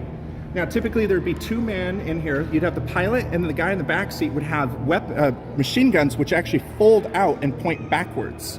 They're folded in there right now. But right underneath, as you can see, it would carry 1 large bomb there. If you look underneath the wing here. Yeah, I'll point that out. During the release too, it would be diving down, and then this arm would actually release and swing the bomb and kind of throw it down on target. Kind of a really cool mechanism. And these would literally dive straight down. So if you look underneath here, we're going to take you up nice and close. You can see this Swiss cheese looking flap right here. You're like, well, what good is this if there's all these holes in it? Well, these flaps can actually go like this, and they act as speed brakes. So when these Dauntlesses are flying downwards, that actually they'll come outwards and slow their dive, so it makes it a little more controllable. Called dive brakes. Now, a majority of these planes are airworthy, Yes, right? in fact, the P-47, the Avenger, which we're going to get to in a second here, the Dauntless, the P-51A, and the Corsair, and the P-40, and the other P-51 just in this hangar will all fly at our air show in October. Yeah. So these are airworthy. Yep. And Missouri Spartan, you just missed the description. These are dive brakes. So these open out in a V formation, just like Britt's demonstrating, and they slow the plane down. So the plane can go in a fairly steep dive and still maintain control and airspeed and not overspeed. Because this was a dive bomber Now, that we used. You don't want it completely solid because you could stall the aircraft. Yeah. So you want to have a little bit of airflow going through so it can still actually perform. Yeah, so if you would like to check out the movie Midway, it's a pretty good description. There's two and Midways. and yeah, the new movie Midway that just came out is a pretty solid depiction of how these planes were utilized in a pretty fun Hollywood way, of course. Yes. But it's still pretty cool to see them being utilized. And another bit of movie, the other Midway, which is the 1970s Charlton Heston movie Midway, this fuselage was actually used in the movie. This fuselage used to be owned by a movie company, and they put it on gimbals so that they could put Charlton Heston, who was in this airplane, and actually rotate the airplane so it was like he was flying in it. So this aircraft actually was owned at one time by the movie studios, and it was used in that movie before Planes of Fame got it. She's famous. Yeah, much like most of our aircraft. Yeah, we should keep moving because I think we got a little bit of lag on that one. Okay. Was it the same lag? I saw a little thing pop up. Hey, what's this one over? This one's ginormous. Now, from a dive bomber to a torpedo bomber. And what is this called? One is a TBM Avenger. Yes, the first Avenger. The first Avenger. Before Captain America. Before, or maybe at the exact same time It as could Captain be. America. Honest. This is the original Avenger. The real Avenger. Hey, wasn't there somebody kind of important that flew this type of plane? Yeah, a former president. Yeah, that's right. George H.W. Yeah. Not H.W. It was his son. Yeah, it was just George W. He actually flew TBM Avengers during World War II. And his Avenger, I believe, is on the Midway Museum, San Diego, Yes. correct? And a little bit more interesting about the TBMs. Now, if you guys know of the Bermuda Triangle, the famous Flight 19 disappeared of these Avengers here. They were flying and they just disappeared one day over the Bermuda Triangle. If you know your movie Close Encounters of the Third Kind, in the beginning of the movie, these Avengers reappear in the desert. That was the lost Flight 19, and they were in these TBM Avengers. So you can see just how big these aircraft are. And the large torpedo bomb bay below, that would open up and drop out the torpedo, and the torpedo would Just hit the one. water. Just one torpedo, hit the water, and spin off towards the ship. Yep. So let's go over here and look at the Mustang. Now, we've been talking about the Razorback. This is what became after the Razorbacks, the bubble canopy. So as you can see here, now of course the cockpit's open, but the bubble canopy there has got this nice arc to it. So when it's closed, the pilot is got a 360 basically view that he can look around. He can look behind him, forward, side, above him. You don't have that restrictions that the Razorbacks have. And this is a pretty cool look because we have the cowling off on this engine, so you can take a peek inside. The Rolls-Royce Merlin engine. The famous Rolls-Royce Merlin engine. And you know, one thing that we can't send to you over the stream is the smells.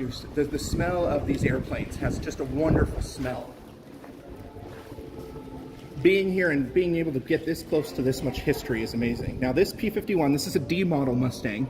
This Mustang is kind of known as a little bit of a Frankenstein Mustang. It's actually made of many different Mustangs to build this one. It's like my Jeep. Yes, pretty much, yeah. So I've actually flown in the back seat of this one. It's Lucky. a lot of fun. With a friend of ours. Did an aerobatic roll in it, which was fun, a barrel roll. I actually have a great picture of the back of the pilot's helmet with the world upside down. What's next? Across to the All right, P-40? so again, we have our Corsair that you guys saw earlier. And we're going to go around, let's go around that way. Yeah, a bit off and on with the lag, but we are moving about through the museum, so hopefully it Are picks they up. saying lag or not? Yes, Oh, they are? it just says a bit on and off with the lag. Okay. So over here we have a P-40 Warhawk. This is an in-model Warhawk built by Curtiss. It's one of my favorites. This is another movie star. It was actually in the 2001 Pearl Harbor movie with Ben Affleck and Josh Hartnett, directed by Michael Bay. It was one of the Pearl Harbor P-40s, and I don't know which one of the two actors was flying, quote unquote, this one, but it actually went to Hawaii to film in Oahu. And more recently, the paint job she's in right now is a North Africa paint scheme, and that was actually painted on for the movie Valkyrie with Tom Cruise. They appeared in the beginning of the movie, was it? Yeah, the very beginning of the movie when it's centered in North Africa. And so that's why it's kind of in these desertish colors. It used to be all green, but now it's a bit different. So it still wears its movie paint right now with some modifications. Of course, the lovely tiger shark mouth.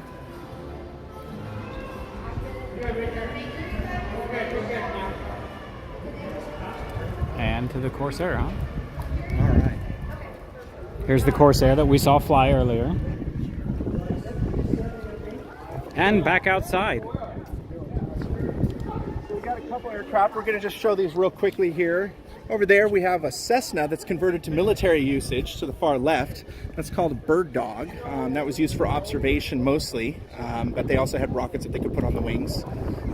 The Navion, which is right next to it, that is actually built by the same people as the P-51. Now the Navion is known as the poor man's warbird to a degree, because people coming back, and we'll go to the side here of it, you can see, coming back from World War II, the pilots who flew the Mustang are like, well, I kind of want a Mustang. I want to own one. So Navion said, well, how could we make a P-51-like airplane, but with a standard general aviation sort of capacity? And they came up with the Navion here. So it has kind of features of a Mustang, a Mustangish tail, kind of overall. It looks a little bit like a Mustang in some aspects, but it's actually just a general aviation plane. And then this right here, if you remember the P-47 Thunderbolt, this is a Sikorsky AT-12 Guardsman. It's actually a very early version, you could kind of say, of the P-47. It kind of turned into the P-47 over time, but this is the only AT-12 Guardsman that I believe flies in the world. This is a really cool plane. Yeah. All right, so we're going to move on a little quicker here. Yeah.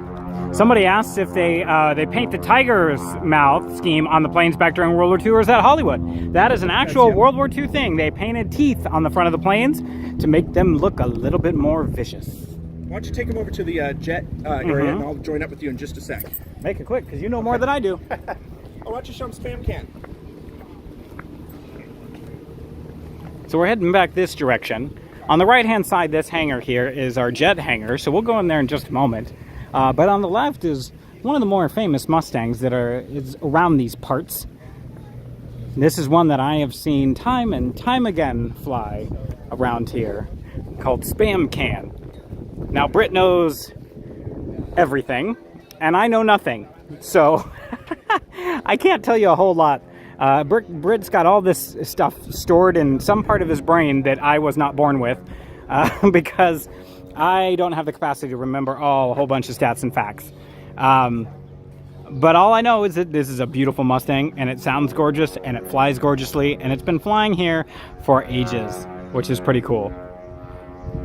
So this is out in California. Once again, we're at the Planes of Fame Air Museum in Chino, California. You can probably hear some general aviation flying over.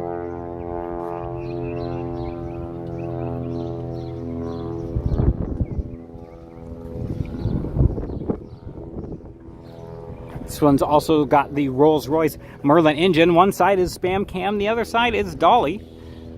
So that way, you fly one way and the plane is named something. You fly another way, it's named something else.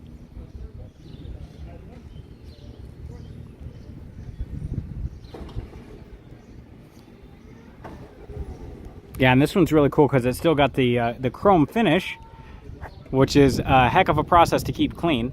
But it's got a great reflection. You can still see me in it on the side.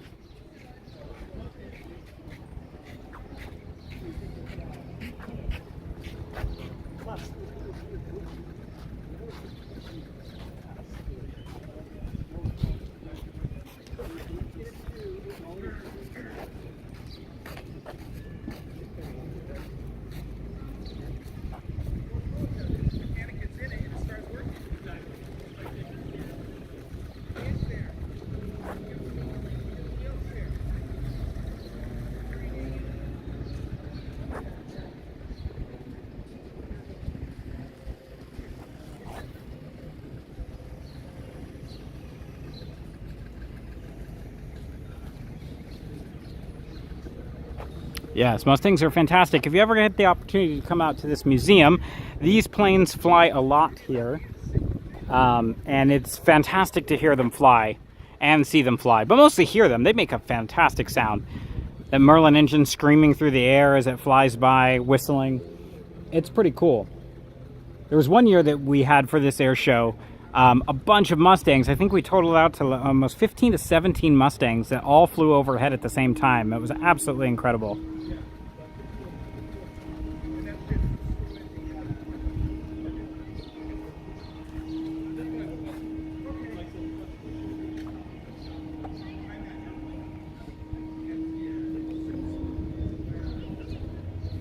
But yeah, all right. So now we'll go over into the jet hangar. Well, mostly jet hangar. Oh, the jet hangar is back that way. But there is a jet right here in the front of this hangar.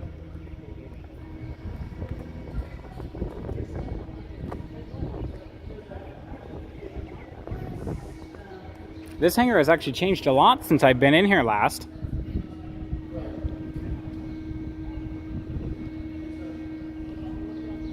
Yeah, thanks for hanging out today. So we can start by showing you these two planes. These are really cool. So this one on top is a HD-1 Scout fighter from World War I. So these are some World War I planes right here. Okay. This one's the Scout and the other one's the DR-1 right below it. Now this, the Fokker DR-1, and we're not saying a bad word, that is, as you know, the Red Baron's aircraft. That's why Snoopy's in the front there. This is a replica. Same with the Sopwith Camel that's over here. However, the HD-1, the Henriette, right above, that is an actual World War I aircraft. That is a legitimate World War I airplane. Now, as we kind of go into this hangar, this is our foreign hangar. I'm not sure if you talked about it. I mentioned jet hangar, but I forgot that's the next one over. This is the foreign hangar.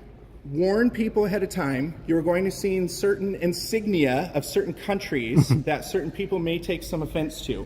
So we want to make sure that you guys know ahead of time that there are very historic German and Japanese aircraft in here. So, you know, you're going to see some national insignia that some people may not agree with. But we just want to kind of give you guys a warning about that before we step into this hangar here and really kind of get in deep. This is part of history. So this right here is a brand new addition to the Planes of Fame actually, Museum. I haven't seen this yet. It is the Meteor. It is an RAF Meteor. Oh, somebody was just asking about this.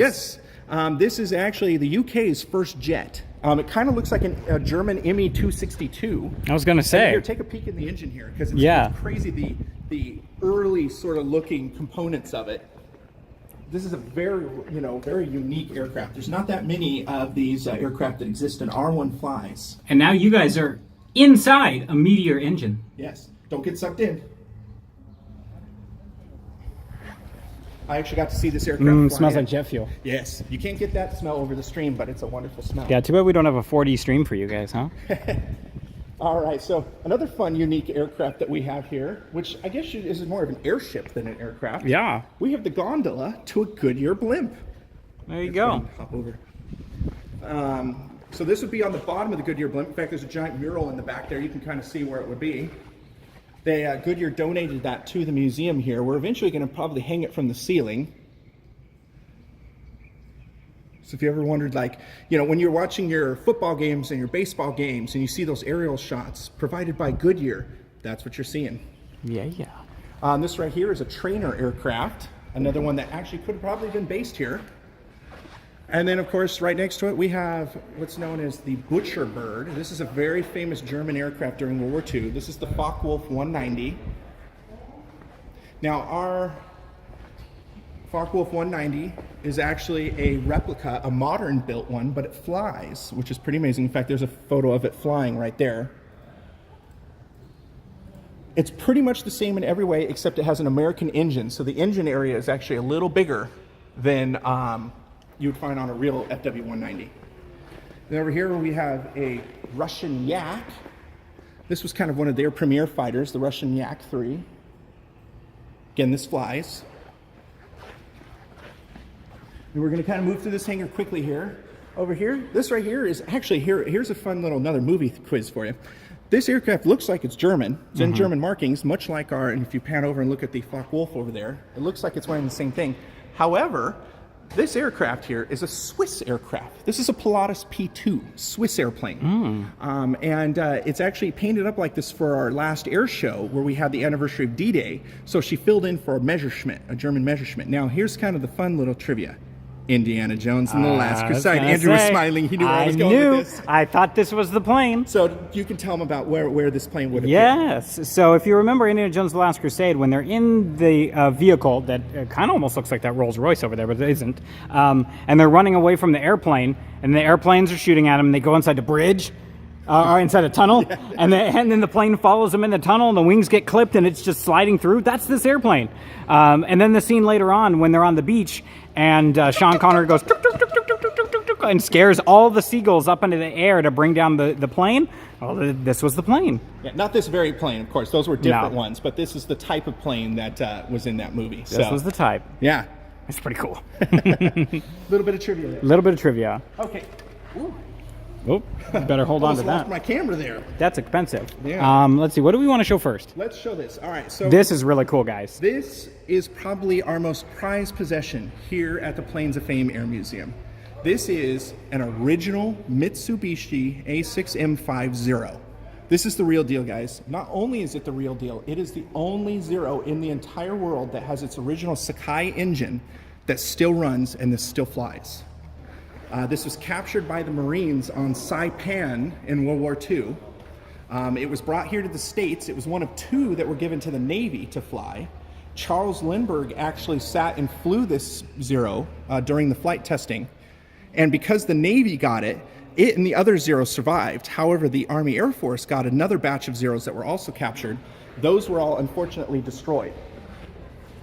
Now, Japanese aircraft from World War II are very, very scarce because at the end of the war, one of the conditions of the Japanese surrender was all of their basically war machines were destroyed. So they would pile their aircraft up, set them on fire, and destroy them. That was just part of their surrender.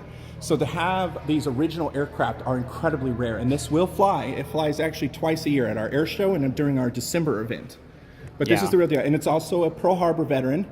I'm not a veteran, Pearl Harbor movie part. They actually shipped her with our P-40 out to Oahu, and she flew in some of the scenes for Pearl Harbor. Yeah. So this is a very, very famous aircraft, and we recently repainted her after we found some new photos of how she looked during World War II. So this is exactly how she looked when she was captured on Saipan, which is pretty amazing.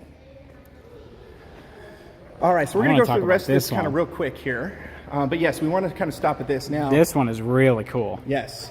This is probably my favorite German aircraft. This is an actual Messerschmitt BF-109. So this BF-109 here, as you can see, this is kind of how you find a lot of airplanes these days. If some airplane's not restored, this is how it looks. This is actually found in a lake. So here, I'm going to read you the little information about it. It was built in 1939. It was known to have flown in the Battle of France and the Battle of Britain. The highly decorated German pilot Wolf Dietrich Widowis flew it. It was shot down by a hurricane while on an escort mission in 1942. It made a near-perfect forced wheels-up landing on the ice of a frozen lake. The plane sank through the ice and came to rest on the lake bed.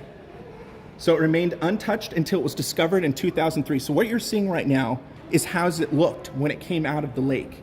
And pretty amazing. If we go, I think it's on the other side here, folks. Follow me over here.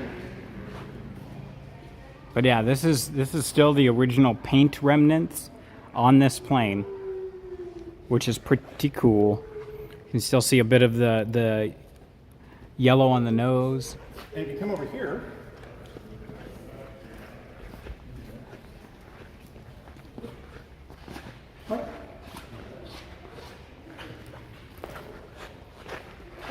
these little holes you see here, here, here, here are the bullet holes from the British Hawker Hurricane that shot this aircraft. And you can see some of the debris right here, and then a large hole that hit there. So she still got damage from when she was shot down. Here's a large hole from a bullet.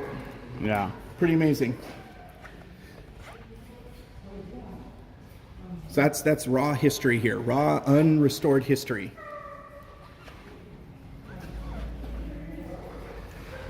All right, so we're going to go through.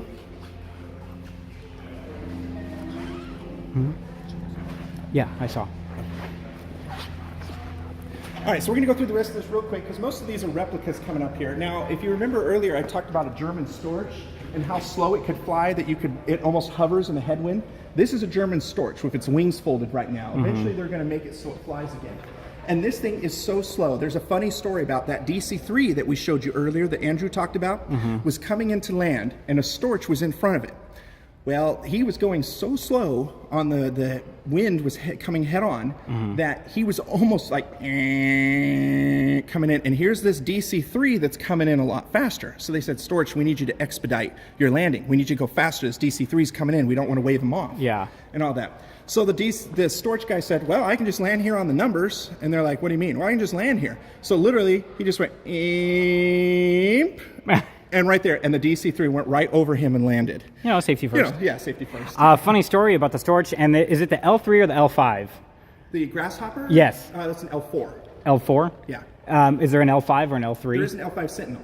From World War II? Yes, observation plane. So L5. So the very, Tom was telling me, the very last air battle, like dogfight during World War II was between an L5 and this Storch, and they were shooting at each other with just their handguns, with just their pistols. Yeah, they were very much doing a World War I style dogfight battle, and that was the very last dogfight, aerial dogfight during World War II. All right, so we're going to skip through some of the aircraft here and go to these last few interesting ones right here. And if you want to see any of this, we'll just head on down to Chino Planes of Fame Air Museum and check them out for yourself. Now we're going to talk about this one real quick here. This is called an ME-163, also known as the Comet or the Flea, because it's a tiny little thing. This was very late war. This is the very first jet right here that you're seeing. In jet technology, this is the first one here. This was actually used during World War II. What they would do here is they would launch with these little jet engines, which when they got up in the air, they would eject the wheels off. They would not have wheels anymore. Underneath that little black line you see right here, that would be a skid that would come down. So when they wanted to come land, they would skid. Now the amazing thing about this thing is it was so incredibly maneuverable, it was very hard to hit. Now unfortunately it came very late in the war, so the effectiveness is kind of debatable. Here's the neat thing, that is a replica. However, this aircraft, which you might say, wait, that's the same thing, but orange. That is the same thing. However, it's the Japanese took the design and built their own. This is the only one in the entire world, and this is an original one here.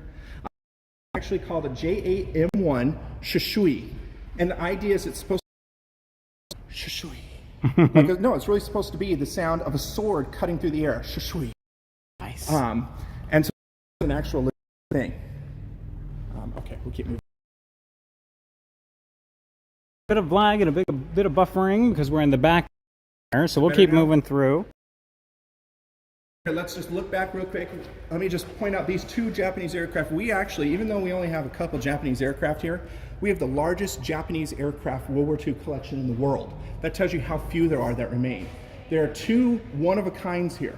This Raiden over here to the left, very big aircraft, very close to our P-47 Thunderbolt. Only one in the entire world that exists. Oh, wow. Yeah. And then right next to it, on the right here, this is Judy. Now that's original, the Raiden? Yes, they're both original, and the Judy. Do they have original engines in them? I don't know. I think the Raiden does. I'm not sure about the Judy. The Judy can taxi. She can't fly right now, but she can taxi, which is pretty cool. Nice. All right, so let's go ahead and head on out of the foreign hangar. And again, we could spend forever showing you guys everything in here, but we're going to kind of move it along here. Lots of really cool displays. These are actually pretty new. I haven't seen these displays yet. These are the home front displays, talking about production at home. You know, because here in Southern California, we had a lot of military aircraft factories here that were pumping out airplanes like crazy. Inglewood, up in LA, Burbank, all over. We had aircraft. Long Beach, El Segundo, Downey, Hawthorne, Santa Monica. We had a ton of military builders. All right, so we're going to move on here. Again, show you a look at the Sopwith Camel and then the Fokker DR1 here. These are flying replicas.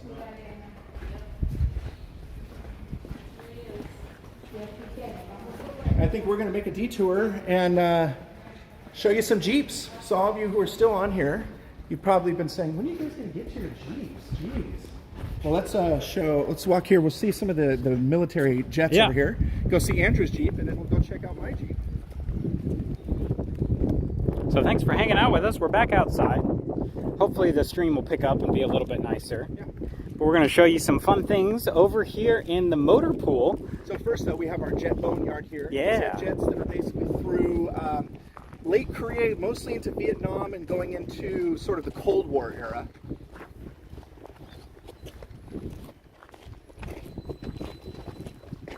And then, hey, what is that pile of green metal up here? Oh, look at that. That's a pile of green metal. It's actually got some red on it. Yep, and some brown colored stuff. looks like it's in the shape of a Jeep. Could it be? Did I finally find my Jeep? I did. It's Andrew's Jeep. This is my Jeep, everybody. And yep, it looks terrible. This is what happens when you leave a Jeep outside in the Chino sun. Spiders. I have a lot of really cool things on my Jeep that yours doesn't, like rust marks and spider webs and missing parts. Daddy long legs. Yeah, your Jeep doesn't have any of that. So that's why mine is really cool. So yeah, this is my Jeep that I am in the process of, now in the process of restoring, because I really don't have much of a choice. But this actually I got off of a good friend of mine that we were both in the reenactment community. We do World War II reenactments together.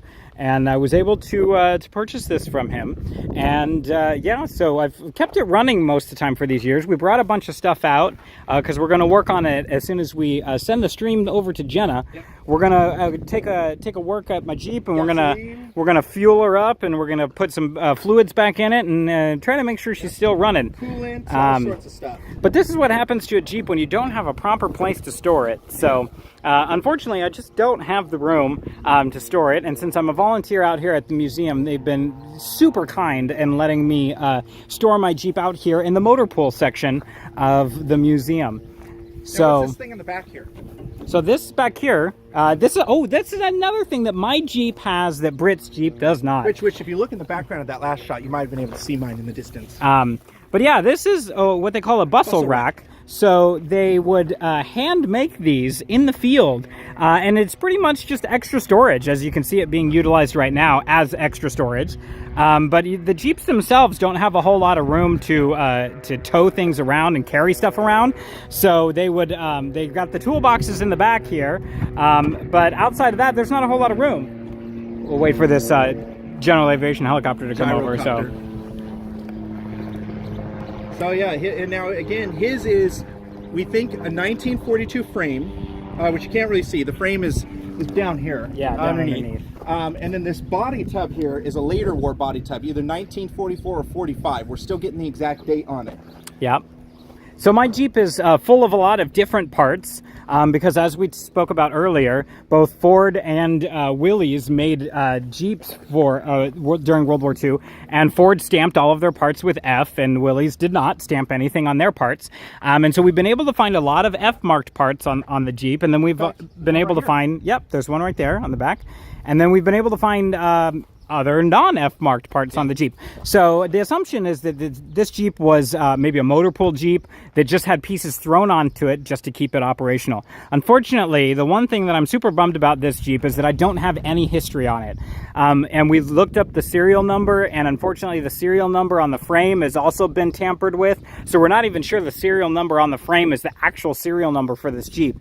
As with the case with a lot of Jeeps that you find, is we don't really have the history behind it. And it's kind of a bummer because it's the first thing that people ask is, oh, you've got a World War II Jeep. Well, what did it do? What's its history? What did it serve? Where was it at? And unfortunately, they built so many Jeeps and they didn't keep track. Hundreds of thousands of Jeeps, and they did not keep track of them at all. So Britt's very lucky to be able to know the actual history of his Jeep, and the fact that it's only been passed down through just a handful of people. Before he came to own it. I'm the fourth owner of it. Yeah, Britt's the fourth owner of his Jeep, which is also kind of rare. A lot of Jeeps just go through many, many hands before you can get to one. But yeah, this is the Jeep. And so normally I would have a tarp covering it. The challenge with the tarp is that the wind and the rain out here in Chino, the sun, it just destroys the tarps and takes them right off. And then if you put a tarp over it, even more spiders will crawl up underneath it, and it just becomes a pain. And we should point out that the reason there's so many spiders out here is this is farm country. Yeah. There are cows surrounding this airport in every direction. Where there are cows, there are flies. Where there are flies, there are spiders. So as such, there are a lot of spiders. Now, Andrew was making a good point about the fact that there were so many Jeeps, they just didn't keep track of them. The reason is these Jeeps were worth less to the GI than a pair of socks. Because they could go get another Jeep. Their Jeep breaks, blows up, they blow something on it, whatever. They can easily go get another Jeep. Now, getting more socks could be a trouble. Yep. So this, you know, even though this was considered the mighty steed and one of the 3 top decisive tools of World War II, according to General Eisenhower, the worth of it to an average soldier was just in the value of where they needed to go and what its purpose was. Yeah. So as such, you know, aircraft, like even this aircraft right here, this Shooting Star that's right here, this aircraft here has all sorts of paper history. We could go look up on it. We can take the serial number, knew who flew it, where it flew, what squadrons, etc., because there weren't as many of these, and these were important. But these were built in so much mass numbers, there was no reason to keep track of where and what these things did. So the only way you can kind of find where maybe history comes from are places like these. These are called bumperettes on the back here. They're little bumpers. They're just supposed to crush if somebody hits you. Now, squadrons and different units and all that would put on there, just like Andrew has right now, 2nd Armored, and it's an HQ and Jeep number 3, right?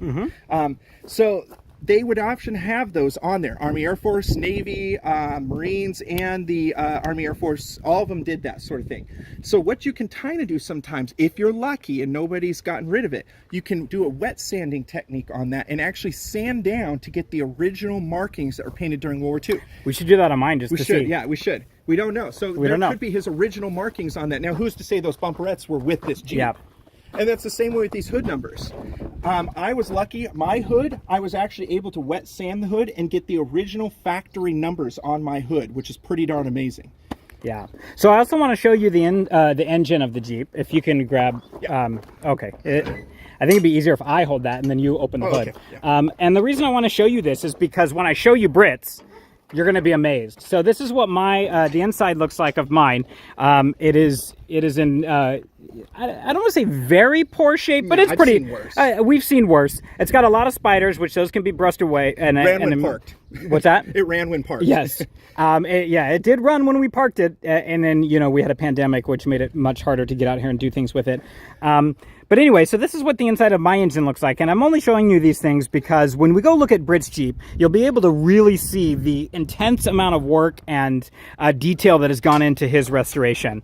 But this is a lot of this is an easy fix, which is what is really cool about these older vehicles is a lot of the stuff, if broken, you can just take a bolt, take it off and rebolt it back in.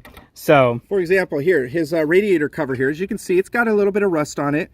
A sandblast will remove that rust. A nice wire brush will make this look brand new, nice and shiny metal. It'll be like it never rusted. So it's very easy to fix this stuff. So as long as you don't get cancerous rust that eats the metal. Yeah. So a lot of this stuff is really easy to fix, and it's dirtier than anything. So that's really like what. We go like this. If you brush it off, you can see. Look at the paint's coming back, just like that. So she just needs a good wash, and then she does honestly look a little bit better. But we're hopefully going to get this engine to turn over today a little bit later on, which would be really cool.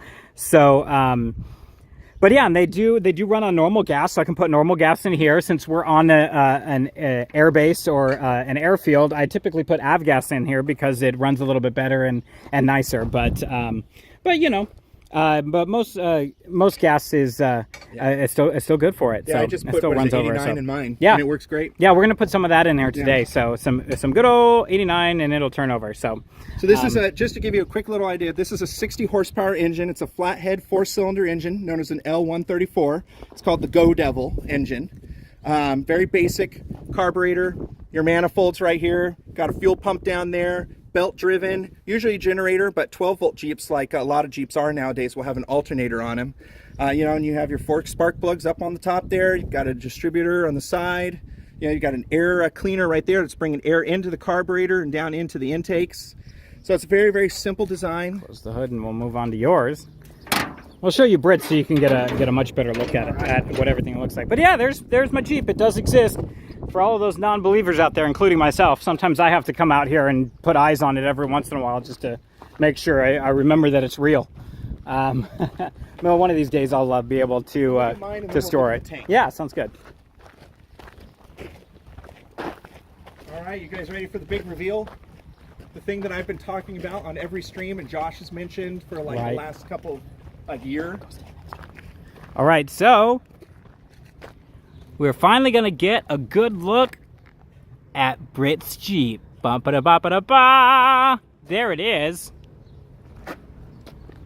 So you can see the difference right away. What a fully restored garage kept Jeep looks like versus a unrestored Jeep that is kept out in the hot sun. So here, we'll take that. Why don't you do a 360 on Yeah. Nice 360 pan around view of Britt's Jeep. Now this was a frame-up restoration I did. So to give you an idea, this Jeep served in the United States Navy. In fact, if I grab, I brought with me today to show you guys. This is my original glove box, unrestored from World War II. I decided to make a replica one on my Jeep because I didn't want to ruin this one. This is original. This is the original World War II paint. You can see right up here, that's Battleship Gray, the original paint that it used to be.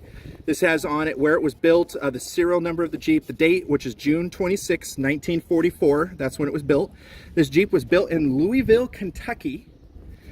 It was a later Jeep that was built by Ford. And of course, this is called a GPW, which is a Ford-built Jeep. And it is a complete GPW. Everything on it is pretty much Ford for the most part. And we were talking about F-stamps. I'll just show you a couple just right off the bat. There's an F there. These bolts have Fs. There's a partial F right there. There's an F over here. F on that bolt. There's an F that's up here. There's F's on these bolts. There's an F right there. There are F's on these bolts. There's an F right there. I mean, you name it. This thing has F marks on it. Now, after the war, we think, well, during the war, we think it actually was either based in Hawaii or somewhere in a Navy base in Southern California. So after the war, it was sold as U.S. Navy surplus, and a rancher in Riverside bought it. And he actually brought it here to Riverside, where it's set in Riverside on this guy's ranch as a tractor for 60 years at least. It's pretty impressive. Pretty impressive. So that was the second owner aside from the Navy. After that, 82nd Airborne Reenactor bought it, restored it, just a basic restoration on it. And then it passed to another 82nd Airborne Reenactor. And then he decided to move to Arizona. And so at that point, he offered it if anybody was interested in his Jeep, because he didn't want to take it with him because he wanted it still to live down here. And I bought it from him. And I could have, when I first started on it, I could have just left it as is. But I ended up deciding, you know what, I'm going to do a frame-up restoration. Yeah, that was pretty funny. Yeah. He was like, "Nah, I'm not going to do much to it. I'm really not going to touch it. I think I'm going to leave it how it is." And then the next time I came over, the thing was fully taken apart, fact, all the way down to the frame. I sent you a photo of the frame. Oh, yeah. Yeah, so here, let's go into the shade. I don't know if we'll have to go inside the Jeep. Yeah, so here, we're going to go, as Andrew's looking up that photo I sent him, we'll look inside the Jeep here. Okay, so yeah, you're looking at the dash here. So there's my reproduction plates, which I stamped to exactly as the original plates would have been. So you can see the difference. Back in World War II, aside from it being painted Battleship Gray, this would have looked like that. So just that's how these things can rust.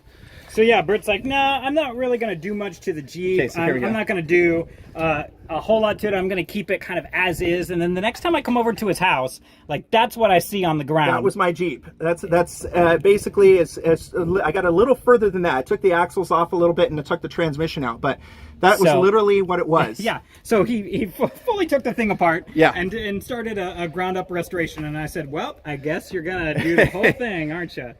Yeah. So So to give you an idea, a couple things, you have your basic gauges up in front there. You have your speedometer, you have your amp gauge, your temperature for the coolant inside, your fuel gauge, and then the oil temperature.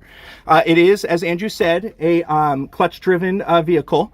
So you have basically, you can see right here the transmission. You have a first, a rear, a neutral, a second, and a third. You also have a high and low range, and you can actually make it 4-wheel or 2-wheel drive. So as you can see now, it's got a couple footprints in it right now because we drove it over here and everything. But Andrew's going to go ahead and open up the hood here. Let me go around. All right. And here's a look inside my Jeep. Now this is pretty much as spot on as you can get. The colors and everything. So it looks a little different than mine. Just a little different. So you can see inside there, I try to keep it really clean. Same sort of thing Andrew has, just a bit cleaner. And this fully runs. I actually drove it over to the museum today from my house. Yeah, I was gonna have you do that, yeah. And we're gonna take you for a ride here in a second. We're gonna actually hop in the Jeep, start it up, and we're gonna drive around. Now, she was giving me a little problem earlier, so it sounds like it's fixed now. But before we do that, just a little bit more history here. So my Jeep is an Army Air Force Jeep, and the reason why we have, I did that instead of going to Navy is because obviously I'm around aircraft. So I wanted to have something that was kind of fitting to the fact that I'm an aviation photographer. So mine is decked out as the 8th Air Force, 95th Bomb Group, 412th Bombardment Squadron, Jeep number 5. And what that means basically is this Jeep, in the way that it's marked right now, would have been a Jeep that's with B-17s in the UK. So this would have been based at a field in RAF Horham, up in kind of middle of the UK there, which had the 95th Bomb Group B-17s. Top speed, so the top speed of a Jeep, they say, can get to 65. That's downhill with the tailwind, I think. Yes, yeah. If I would never do that. I typically keep it around 35, 40, and that's pretty much where she's happy. So I kind of keep her right there, especially on hot days right now. But yeah, you can see the fan right there, radiator, and all the things we were talking about. F-stamps all over in there. There's an F-stamp right there. I even have a modern day battery that I've made look like a World War II battery. You have to shift through neutral to get to second. Yes, you do. Yeah. Just like your normal one would. All right, so go ahead and lower that. And we're going to take you for a ride. This will be your theme park ride for today. That's right. That's the only ride. So I'm going to hand this back over to Andrew. That's the only ride that we can give you. And let me move some of this out of the way here. Whoop. All right. Let's hopefully everything works great. Yes. So we'll stay out here and let you start it up so we can hear it, and then I'll hop in. It's hard to get into for a 6'4" person. But he's got his safety vest on, so nobody's going to run into him. So we're protected. And that's the horn that you probably saw in there too. Nice and loud. Sorry.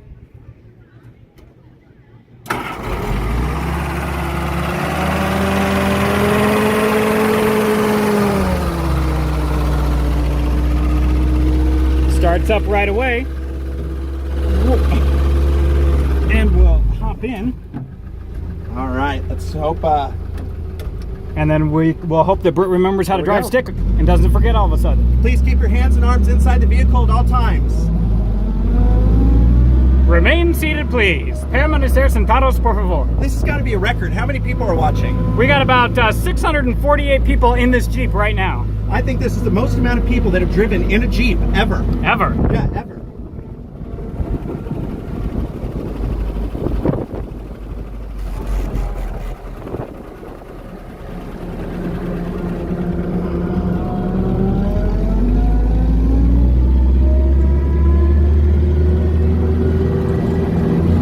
So this is spruce gear.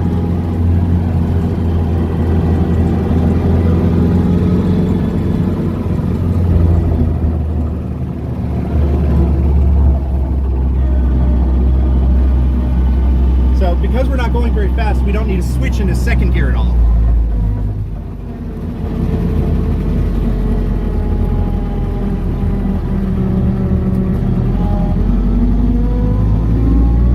There we go. So trying to drive, not crash. Yes, eyes on the road, great eyes on the road.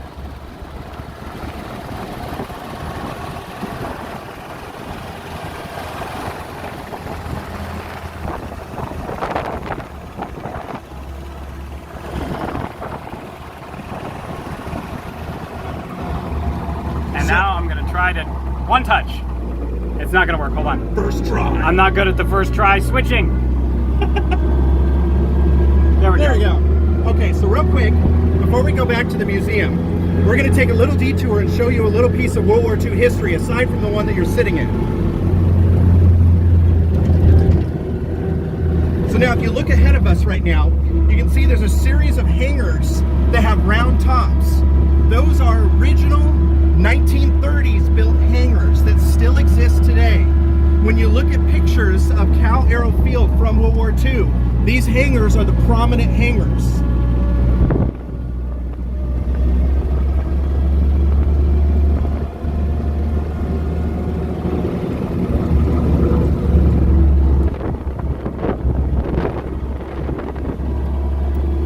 So we're going to just go down between the two hangars coming up here.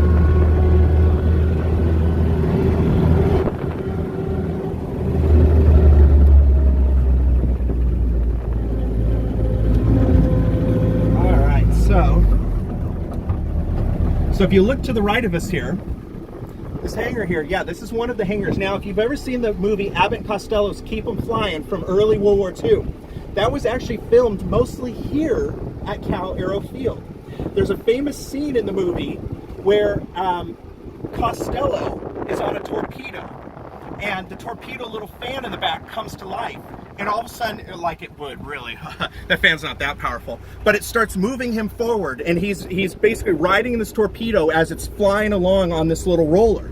He actually flies, he goes through all four of these hangars because their doors are open. So if you guys ever want to see the movie Keep 'em Flying by Abbott and Costello, the famous duo of who was on first, this you'll see these hangars there, which is pretty cool. And Joy just said that they just watched the movie. Oh, they did? Yeah. Oh, that's awesome.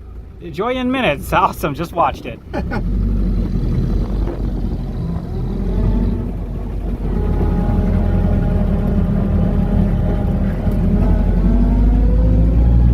You might be wondering why there's airliners out here right now at the airport. That's actually due to the pandemic. Because airline travel has actually been so light, we actually have some airliners here parked.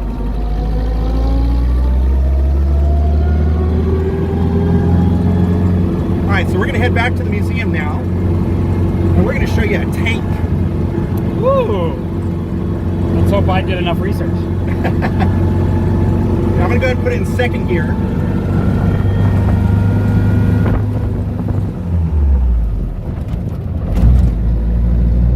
Much quieter when you put it in second. And make sure I don't run into anything.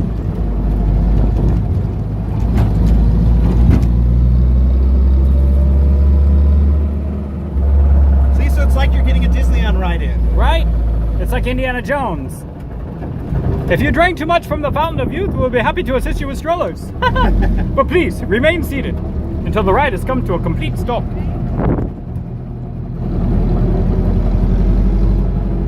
Alright. Screen dimmed.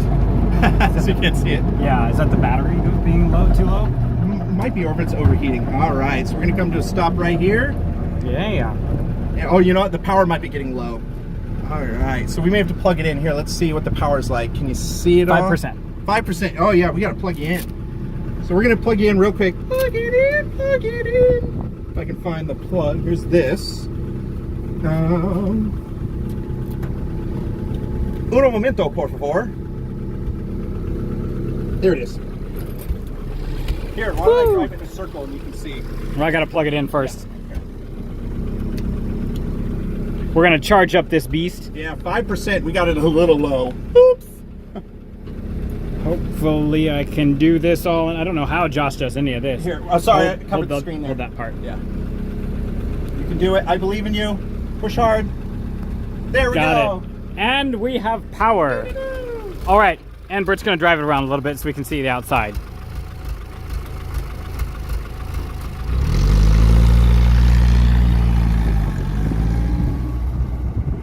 A little different than the Jeeps from Indiana Jones, but the same rough and tumble bumpy feel when you drive around in them.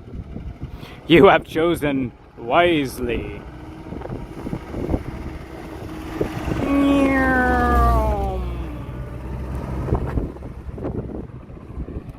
Look at that bad boy go. Britt or the Jeep. I don't know. Both of them.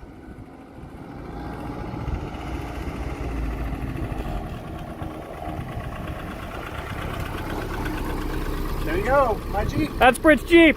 And what's that behind Britt's Jeep? Well, that's our next adventure. Yes. Gonna hand this back over to Britt. It's like, get out. Oh, you didn't want to show me awkwardly getting out of the Jeep? No, it's a little too awkward.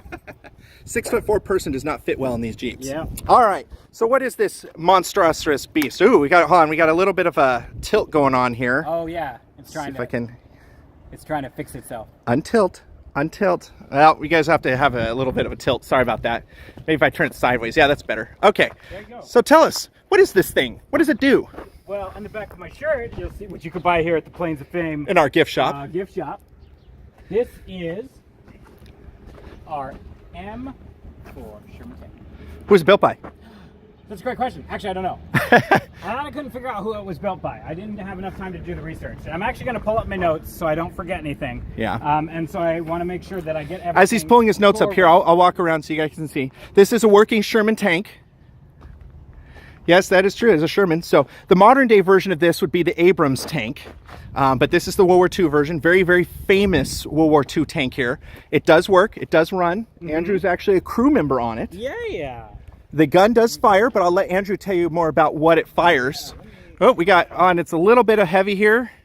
Sorry, I'm going to try and fix this. Hold on one sec, guys. I'm trying to see. There it goes. Let's see if it will stay now. Okay. So there's a list of folks that could have built this. Okay. And I can't remember if this was Detroit Tank Arsenal or if it was Pacific Car and Foundry or the Pullman Standard Company. But there's a lot of different, even Ford Motor Company made some tanks. So there were a lot of people that manufactured the tanks. And this is the M4A1 Sherman. Sorry, everybody. Hold on. Oh, we're going for a ride. Hold on, everybody. Sorry, we're going to be vertical for a second here. Did that die too? Yeah, hold on, guys. Sorry. I didn't like the thing plugged into it right now. Come on, turn. Don't go. Turn. Hold on, everybody. There we go. Okay, let's turn it back. There we go. All right. We're back in business. Oh, nope. She's still bobbing right now. It's freaking out. Yeah, she's having a freak out Can you moment. slide it over a little bit? Here, maybe? yeah, maybe hold that. Hold on, guys. We're at technical difficulties here. Please stand by. Sorry,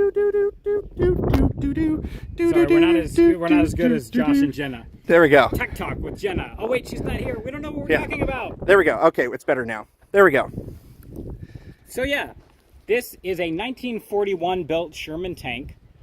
This thing is a heck of a lot of fun to play with, if you can call it playing with it. Of course, you got to be super careful with something like this because it weighs 30 tons. And it does a number to anything it calls Anything on. it goes over, whether it's metal or human being. So it doesn't stop for anything. So, but this is the M4A1 variant. So it's one of the earlier model Shermans. And a quick tell that it's an early model Sherman is this cast hull, this really smooth hull that it has on it. All these lines that go over it are rounded out and smooth, and you can actually see these bits of metal and the texture on this tank. This is from the mold that they poured the steel into when they were making this tank. So if you see, for instance, the easiest thing to compare this to will be the tank from the movie Fury. So a lot of people are like, oh, is that the tank from Fury? And that's the Brad Pitt movie. That's the Brad Pitt tank movie. Yes, it is, but no, it's not. So this is the early model, not the one from Fury. The one from Fury was the M4A3 Easy 8 model, which there were quite a few differences. One of the main differences is looking again at this cast hull. It was a steel welded hull, so it was very angular. And it just a quick Google search for the M4A1 Sherman, and it'll pop up right away with the welded steel hull and the angularness. It's still got this same kind of like tapered shape as it goes off towards the back, but it's very angular, very sharp corners and that sort of thing. So that's what I like about this one is the rounded smoothness. It's kind of cool. It's very unique. And if you look down here as well, the bottom part of the hull has these rivets running alongside of them.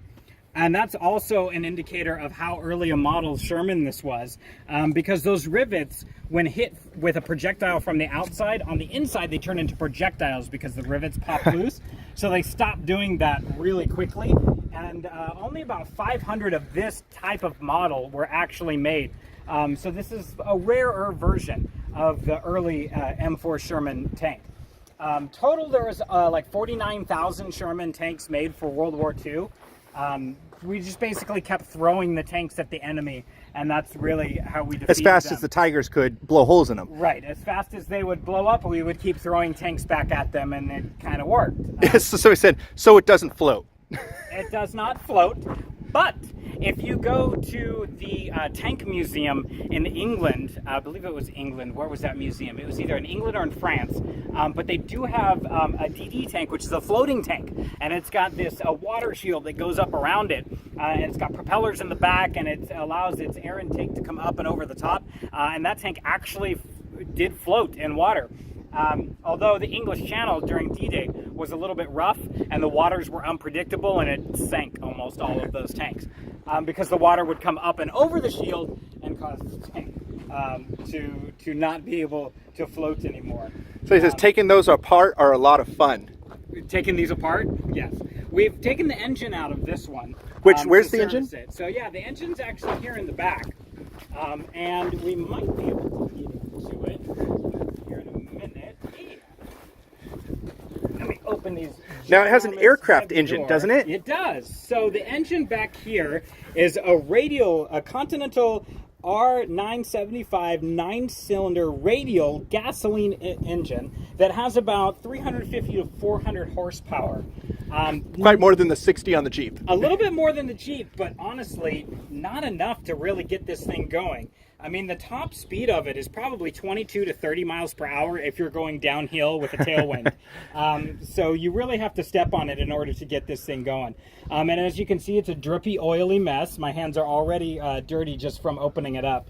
But this is actually an aircraft radial engine. So if you know of like the Stearman biplane, it's got the same engine that's in that biplane is inside this tank, and it's mounted like this with the shaft going forwards to go to the drive unit for the tank. So the cool thing about this tank being having a radial aircraft engine is the fact that we're here at an airport, at an air museum with lots of airplane parts. So we're very fortunate to be able to pretty much have any part that this tank would need to keep it running. So yeah, but it's pretty cool. And when it starts up, smoke comes pouring out of it, and it gives a glug glug glug glug glug kind of sound, and it's pretty impressive. Like the Corsair did earlier It's today, very pretty much much. like the Corsair. Yeah. Yeah, it sounded very much like it. So, but yeah, pretty cool. Those doors are huge. The doors are huge, and they're incredibly heavy. And just pushing them at awkward angles makes it a lot harder to utilize them. So, And look at that hand starting crank right up there at the top. This yeah, this is just like the Jeep. giant. Yeah, I have one too, but it's about like half that size. Yeah, we could throw that in there and turn it a couple times and hand start it.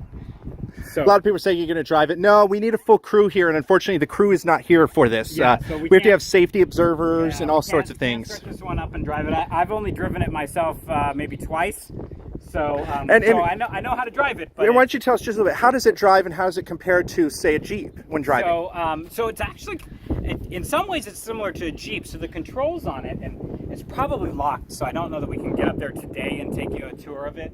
But the controls in it are basic controls that you would find on like a tractor on a farm, because the idea was that you're grabbing a lot of men from the Midwest who are probably farmers who understand farming equipment. You want to make things a little bit easier for them. So the controls for it are pretty simple.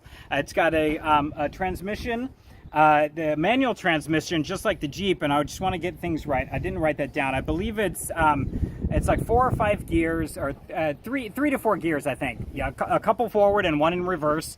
And that's it.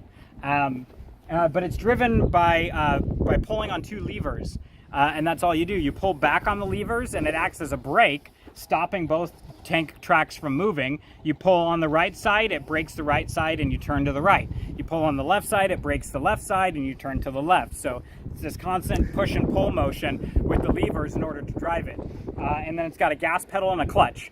So it doesn't even have a brake pedal down by your feet. Again, the brake is in the control handles that you just pull back towards you. So, and it takes a lot of effort to pull those handles and hold them there in order to get that tank to turn. So it's quite exhausting driving this thing. And so the guys that would go out, you know, on hours-long missions, well, they'd be doing a lot of driving and it'd be very exhausting, that they actually had a co-driver or a secondary driver that they could swap out with. So we'll go around to the side and we'll talk about the crew that they had.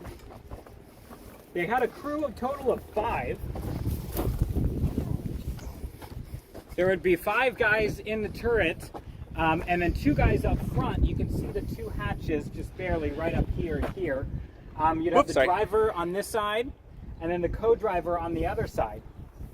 And so you'd have a crew total of 5, 3 inside the turret, the tank commander, the gunner, and the loader to load the main gun. And then you would have the tank driver and the tank co-driver or bow gunner. That co-driver or bow gunner would be in charge of this 30 cal machine gun that's mounted right here, be able to maneuver that around. And how does he see out of it? That. The only way to see out of it is the little porthole. If the hatches aren't open, it's the little portholes in the top you can flip open, and it's a periscope method of viewing outside of it. No, actually, while you talked about weapons here, real quick, what are the other weapons? There's obviously the main one. There's another one next to it. Yeah, that's what I was going to talk about up here. For this particular model of Sherman, this is the main gun is a 75 millimeter cannon, pretty much. Kaboom. Yeah, a big kaboom. Unfortunately, it wasn't strong enough to take down a lot of the German tanks that it ended up facing in Europe. But out in the Pacific, it did a pretty good number and worked out pretty well. But this is 75 millimeter, and it would carry about 90 rounds of 75 millimeter. Ready? Boom! Boom! Oh, look at that! You just got shot out of a World War II tank. Pretty cool. The secondary armament on the top, you would have mounted a 50 caliber machine gun, which would carry 300 to 600 rounds of ammunition for that. And then right next to the main gun, you have the coax machine gun, which is another 30 cal machine gun. This 30 cal is married to the main gun, so wherever the main gun points, that 30 cal points. And you have another 30 cal, like I mentioned, down here in the front for the bow gunner. And they would carry about 6,000 to 6,700 rounds of 30 cal ammunition for that. Which is pretty cool. So it's got some decent armament, and again, this is a medium tank. So a lot of people are like, "Oh, the German tanks were so much better, and they totally blew away these tanks." Well, the thing is this is a medium tank that ended up going against the German heavy tanks. So it's like a fighter in the ring that's going up that's in one weight class fighting the next size weight class. Yeah. So it performed quite admirably for what it was. Now, how thick is that armor on this? So the armor is not as thick as you want it to be honest. It's anywhere from half an inch thick to 7 inches thick, maybe getting to 3 to 5 around the front side of the tank, but really not enough armor for a lot of the rounds that the Germans were throwing. And somebody said no claustrophobia in all of these tight forms of transportation. Yeah, claustrophobia, you can't have that to be in a tank. Nope, not at all. But there's actually more room in it than you would think. I mean, 3 guys can fit comfortably inside the turret, and there is room for the driver and the co-driver. Again, if you watch the movie Fury, it's a pretty honest depiction of what it was like being inside the tank. There's a little bit more room in the tank in Fury because they had to make room for the Hollywood cameras to fit inside. Yeah. But for the most part, it shows the stuff fairly accurately. Brad wants to know if he can get one for his daily commute. No more traffic problems. Well, the problem about that is the fuel capacity is about 175 gallons, maybe, and you're probably going to get 150 miles before you have to fill up again, going at a maximum speed of like 30 miles per hour. So you're really going to want to save up a lot of money for that gas bill, because we're burning like a gallon. I don't want to say like a gallon a minute, but we're burning. That's warbird rates. Well, it's a warbird engine, so you're burning warbird rates. So we're burning fuel like really, really quickly, and oil as well. It also burns up a lot of oil in its operation. And somebody said it must have been so hot and uncomfortable. So here's the thing with that. The heat is actually not bad. Once the tank is up and running, the engine actually provides an airflow system that keeps air flowing throughout the tank. And on a warm day like today, you could comfortably wear military gear You could wear your coveralls if you had them, or even a tanker jacket and your helmet, and probably be pretty comfortable inside there. There's been a couple of reenactments where I've been in that tank all day in pretty warm weather, and as long as the tank is on and moving and the engine's running, it's not so bad on the inside. Now, it gets very cold at night, though. The metal doesn't act as a very good insulator, and everything gets really, really cold. So sleeping in it overnight. So when it's hot right now, we should go sleep in it because it'd be not cooler than the outside yeah, area. exactly. It would be a nice, cool evening, probably. But as far as it being uncomfortable, yeah, I mean, you're surrounded by metal, so everything's hard, you know, and when you're bouncing around, there's a reason they have tanker helmets, because you hit your head on everything once you're inside. So it's a little uncomfortable, but you get used to it, and it's not the worst by any means. So 3 questions here. Okay. Does it drive like a tank? Yeah, slow and with purpose. Somebody Yes. said thanks for showing us the Sherman. You're welcome. What does it burn? Diesel? No, gasoline. Yeah. So standard like 89? Runs on standard gasoline. Do you put Yeah, avgas in it, so- or do you use? We do, because we're on the airfield, and And it's an aviation engine. It is an Yeah. aviation engine. Yeah, we do put avgas in it. And avgas is aviation gas. Yeah, aviation fuel, and that's because it is an airplane engine on the inside, and we're on an airport that has avgas available to us. Yeah. And it runs pretty well on that. So. All right. Yeah, but that's And it's- so this particular tank. Yes, the history of this tank. The history of the tank. We know just a little bit about it. So again, it was built in 1941. It's a very early Sherman tank. As far as we can tell, it probably remained stateside as a training tank, which is the reason why we have it, and it's still operational. Most tanks that fought in the war were sent over to England. Or over to France, and they remained there. They really didn't come back. So they were either blown up there, they were lost there, like they sank in the channel, or they sank in river, pond, or whatever they came across. Or they were just left there, or they were handed over to allies after the war. So a lot of the tanks didn't return to the soil. So the reason that this one is still here, still operational, and an early tank, it probably remained as a trainer locally. So this one was actually acquired by the museum from a military installation that was local to the area. They had the tank on their base for a long period of time. And typically what they would do with the old tanks is they turned them into targets. That's also why a lot of them don't exist now anymore, is once the technology evolved, we realized that we didn't need these anymore. We had built better ones. We got onto the Abrams tank, per se. And then we got to the jet age, and the jet age has missiles, and we needed things to test them on. We needed targets to hit. So we used a lot of our old tanks as targets. Yeah. But this particular one, if memory serves, it remained as kind of what we call a gate guard at a local military installation, which basically was just out front, looked really cool, and said, "Welcome to our military base," kind of deal. And then the military went to get rid of it. The museum saw the opportunity and picked it up, and now it lives here. And how much did the museum get it for? Well, again, if memory serves correct, and the military can't really give anything away, Yeah. they have to sell stuff. But for museums, they don't want to charge them an arm and a leg to preserve history. So I believe the museum acquired this for as cheap as maybe $1. Could be.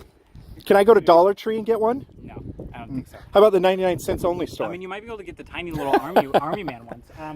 I'd buy that for $1. Right, I would get that for $1. So again, it's an anecdote. I don't know if that's an actual truth to that story, but I love telling it just the same because it's kind of fun. Something like this, which would easily cost, I think in World War II money, it was like $46,000. Adjusted for inflation to our money, that's like $600,000 or so, give or take, is what the cost would be to produce one of these.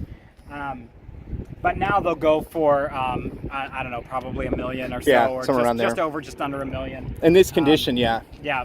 So getting it for $1 is Pretty good, yeah. Quite a- And if you go to France and you tour around Normandy area, you'll find Shermans everywhere. They use them as monuments all over in the They have a lot of towns. monuments there, and then they also have a lot of running Shermans Yeah. out there. They have a lot of operational Museum tanks Shermans and that are beautiful. museum stuff, Yep. Yeah, out there. So, but yeah, this one's a labor of love, and it's tons of fun to interact with something this ginormous and so much metal. It's kind of deserves a lot of respect. And if you come out to our air show October 30th and 31st, this will most likely be on display, and you can climb inside and take a look. Yeah. Andrew will probably be your host. I'll probably be out there. If you want to come meet Andrew, most likely look for him on top of the tank. That's where I mean, it's a great place to watch the air show. Yeah. That's for sure. So. All right. But Well, yeah, there's that that's a good, that's a great Sherman thing. Unless we have any more quick questions. No. Thanks, Andrew, for the history lesson. Yeah. Any F4U Corsairs here? Yes, Kay. When we started the stream, if you go all the way back to the beginning, you can not only see the Corsair. We started the stream with the startup of the F4U-1A Corsair and a 100-year-old veteran who actually flew our very Corsair, got into the back seat of it, and went for a flight. So you get to see the Corsair start up and take the flight. Get to see it take off landing. So rewind to the very beginning if you want to see all of that. All right, so we're going to go ahead and go to 2 more aircraft, and then we're going to be done. We're going to save the rest of the museum, I think, for another day. So we're going to show this one here. This aircraft right here is a very famous aircraft. Now, if you know your airplanes, you might be like, oh, that's a B-29. It's actually not a B-29. Now, B-29, it is a B-29, but it's not a B-29. But it is, but it's not. Okay. So this is actually a B-50. It's a post-war B-29. Now, this Lucky Lady 2 is actually a very famous aircraft here. Now, we only have the fuselage here. We have the rest of her at our other museum in Arizona. Yeah, we have 2 museums. So this aircraft here holds the distinction of being the very first airplane to fly around the world without stopping with just aerial refueling. So it used aerial refueling to go around the entire world, and it's very early aerial refueling, which is pretty amazing. So this is a B-50 here, very, very famous aircraft. All right. Now, we've got a lot of jets over here, and we have an entire other hangar we didn't get to today, which is our jet hangar that has a lot of our flying jets. But I had somebody ask, hey, do you guys have a P-38? Well, what is this up ahead here? I think I see the 475th Fighter Group P-38 hangar. Let's go take a look inside here and see what's in there. Maybe you can see the nose of it kind of sticking out there. So this is what we're going to end at today, is on this very famous aircraft here. This is another very, very famous airplane. If you only kind of know your World War II history a little bit, you still probably have seen this airplane. This is the Lockheed-built P-38 Lightning. This is a very famous airplane here. Now, let me get around here into the nice shade. Oh, so much better in the shade. All right, so here we go. This is the P-38 Lightning. Our P-38 is a J model known as 23 Skidoo, and a little bit of Disney history here. This airplane, and it's still there today, if you get on our Soarin' Over California, which is now Soarin' Over the World in Disney's California Adventure, there's all the airplane pictures on the walls on the left and right side of you when you come in. This airplane is actually pictured on that wall. However, it was known as Joltin' Josie, and it was all silver at the time. So that is actually a little bit of Disney bit there. So she is actually at Disney California Adventure right now in the lobby of Soarin' Over the World. Now, this aircraft, as some people have said, it's called the Fork-tailed Devil. That was something that the Germans called it. And the reason they called it a fork tail, if I come around here, you can see, it's a very, very unique design here. It's got a twin boom tail. Sorry for the echo in here. Look at that, very unique design. Basically, the pilot is sitting between the 2 engines, and the 2 engines go out to the booms here, which then are connected to a horizontal stabilizer in the back. Yes, this P-38, not this very one, but the P-38 Lightning, this type of aircraft was the one that shot down and killed Yamamoto, the orchestrator, one of them, of the Pearl Harbor attack, and Japan's famous strategist. Actually shot him down in this airplane, these type of airplanes. So you can see in the front, they are packing a lot of firepower right here. There's one 20 millimeter cannon and 4 50 caliber machine guns. So this is a very famous, and this flies at our air show. You can see I actually was in the cockpit the other day taking some photos for a project. She's powered by 2 Allison engines. These airplanes would be following the bombers to deep into Germany and back. You can kind of see inside there. They're getting her ready for the air show. I love this. This is my favorite paint scheme, is the olive drab and the gray. I love that. So this is the 475th Fighter Squadron, which flew P-38s. This is their hangar. As you can see, we've got A2 jackets. It's kind of hard to see, I know, with the glare in here. But these are their jackets from World War II, which is pretty amazing. They've got signatures from the veterans, and we have all sorts of things in here, videos and artifacts from the South Pacific. The P-38 was mostly used and most famously used in the Pacific theater. However, they were used in the European theater as well. So this is a very, very famous aircraft. It's a neat, unique sound to hear it fly. And the propellers actually spin two different ways. They're counter-rotating propellers, which is pretty amazing. So they actually spin two different ways. So that's our P-38 Lightning. Again, she flies at our air show. And if you'd like to see a lot of these aircraft when they were flying, if you go to my Instagram page, which is Warbird Photos, all one word, on Instagram, you can actually see a lot of these aircraft in the air flying that I've photographed over the years. All right, so we're going to head back this way here, and we're going to show you one final piece. We promised you to show you guys an artifact that used to be over at Disney California Adventure and is now located here. So we're going to end on that, and that requires us to do a little bit of walk, so you're going to get a little bit of recap as we walk this way. And we're going to meet up with Andrew, who got waters for us. It's very hot here. I'm warm. We're ready to go have lunch too. All right, so we're going to head down this way, and we're going to take a peek at that promised item that used to be at DCA and is now here. And here, I'm going to actually trade with you if you don't mind holding this, so I can take a swig of water. Sorry. we're handing off the stream. Where did they put it? It's back and around the side. We have to go in the back. All right. Thanks for hanging out with us, everybody. One last look at the Jeep. There she is.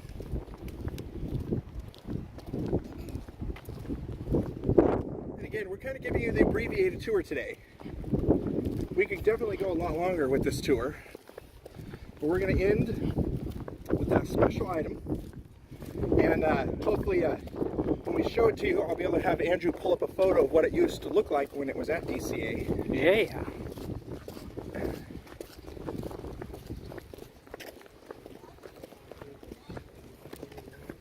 So why don't you tell everybody where we are at the moment, again? Oh yeah, for those of you that may have forgotten, like me, or just joined us, we are at the Planes of Fame Air Museum in Chino, California, on the Chino Airport airfield. Lovely little museum that's been here for how long? Gosh. Yeah, right? It's a great question. 60-something years, or almost 70 years. Yeah. The museum has been here for quite some time.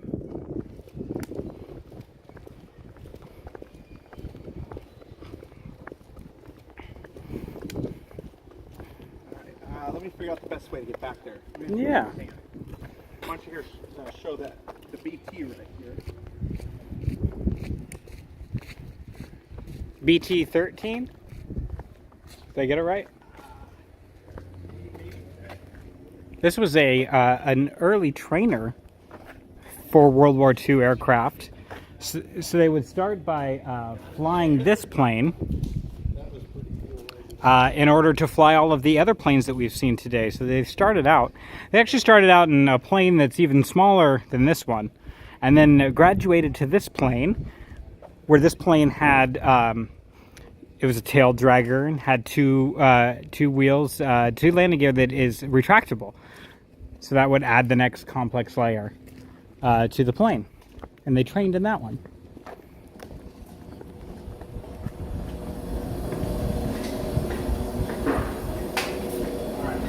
We're not going to spend too much time in this hangar here because there's restorations going on, so we're just going to cut through. So you can see some of the work we had restoring here. Yeah, working on some planes inside this hangar. Kind of a sneak peek. A bunch of stuff. We'll walk through here real quickly.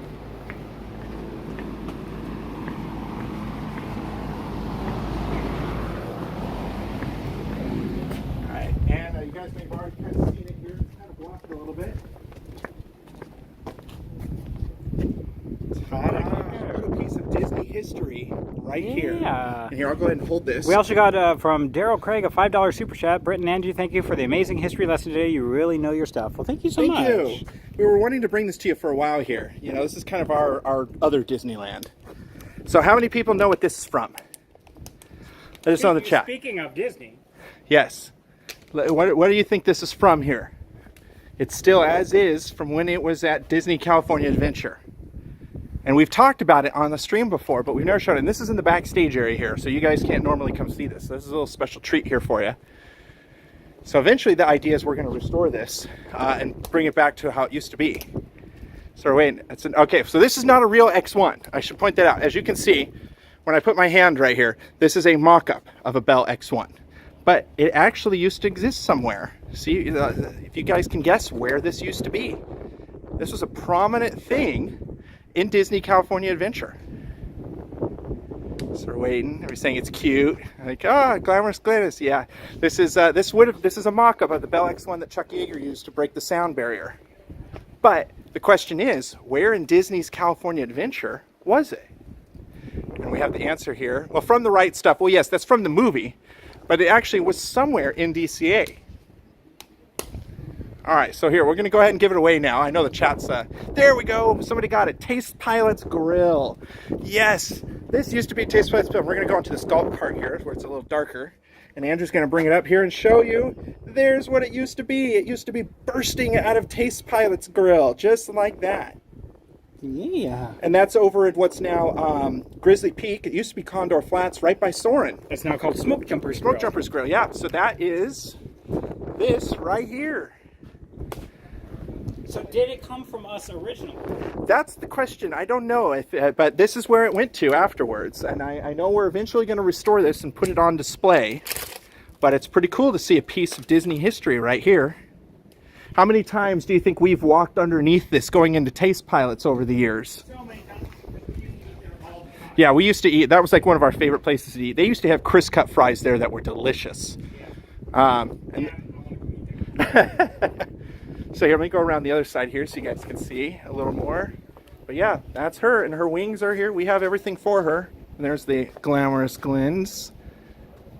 But yeah, that's her when she used to be up there. Pretty cool.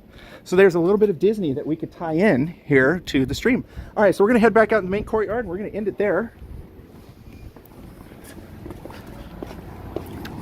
And one more thing as we're passing here, this big bomber that you see right here, that is a B-25 Mitchell. There you go, back there. That B-25 Mitchell is actually used in a lot of movies too. It was used in the movie Forever Young. It was a camera plane in the Harrison Ford movie Air Force One. It was in Pearl Harbor. It was one of the Doolittle Raiders. That's been in a lot of movies. And recently it was in Catch-22 on Hulu. It actually flew to Italy to film in that. All right, everybody. Well, again, as we kind of look into the courtyard here, these magnificent airplanes, I really hope you enjoyed this. I know it was different, you know, and I'm happy that 600 of you have been kind of consistently following along today. As you got a little inundated with history, World War II and aviation history. Don't worry, Disney Boiler Up. You can go back and watch from the beginning, including the flight of our Corsair at the very beginning of the stream. So I want to remind everybody, Jenna is going live. Where's she going live? I don't know. I didn't hear. It was from the Sky Buckets. Skyliner? Skyliner, that thing. She is? She's doing Skyliner? She's going to do Skyliner today, and she's going to be live today, later today, on the Skyliner at 7 o'clock. That's right, Jenna will be live at 7 o'clock today, so you don't want to miss it. You're getting two streams today. You're getting a historical stream, and you're getting a Disney relaxing stream. Hey. I like today. That's a good day. That's a good day. Yeah. I wish we could do the Skyliner after this. I wish we could relax after this. Yeah, that would be nice. We should We go got get things- lunch, though. We got things to do. Yeah, we do. We just eat the Jeep, Yeah. you know. That's It'd good be lunch. delightful. Yeah. So, all right, everybody. Well, we're going to go ahead and end it here. So we're going to flip it over here and say hi. First try. Oh, first try. That was actually the Nice. first try. Oh, angle downward. All right. So again, we're here at the Planes of Fame Air Museum out here in Chino, California. This is located about 30 minutes or so south of Disneyland here, or southeast-ish, somewhere around there. Just look up Planes of Fame and Chino Airport. You'll find us, yeah. This museum is open Wednesdays through Sundays, 10 a.m. to 4 p.m. You definitely want to come out because we didn't show you, like, everything. We left a lot of stuff out. Yeah, we left some stuff. Yeah, but quite that's a so lot. you could come yeah, check it out. Yeah, because you don't want to spoil it all for you. And then our air show here, if you want to see most of the airplanes that you're seeing in the background here fly, which you can only really see the P-51, I guess, we'll be having our air show October 30 and 31st here at Chino Airport. You don't want to miss that. That is totally something you can see. And you might even run into Andrew or me. Might run into us. Yeah, you know. So you definitely want to catch that. We're going to have a lot of aircraft flying. So, and thanks for everybody with this long history lesson here at the museum. We hope you learned some things about aviation, got some of you interested in air shows and aviation.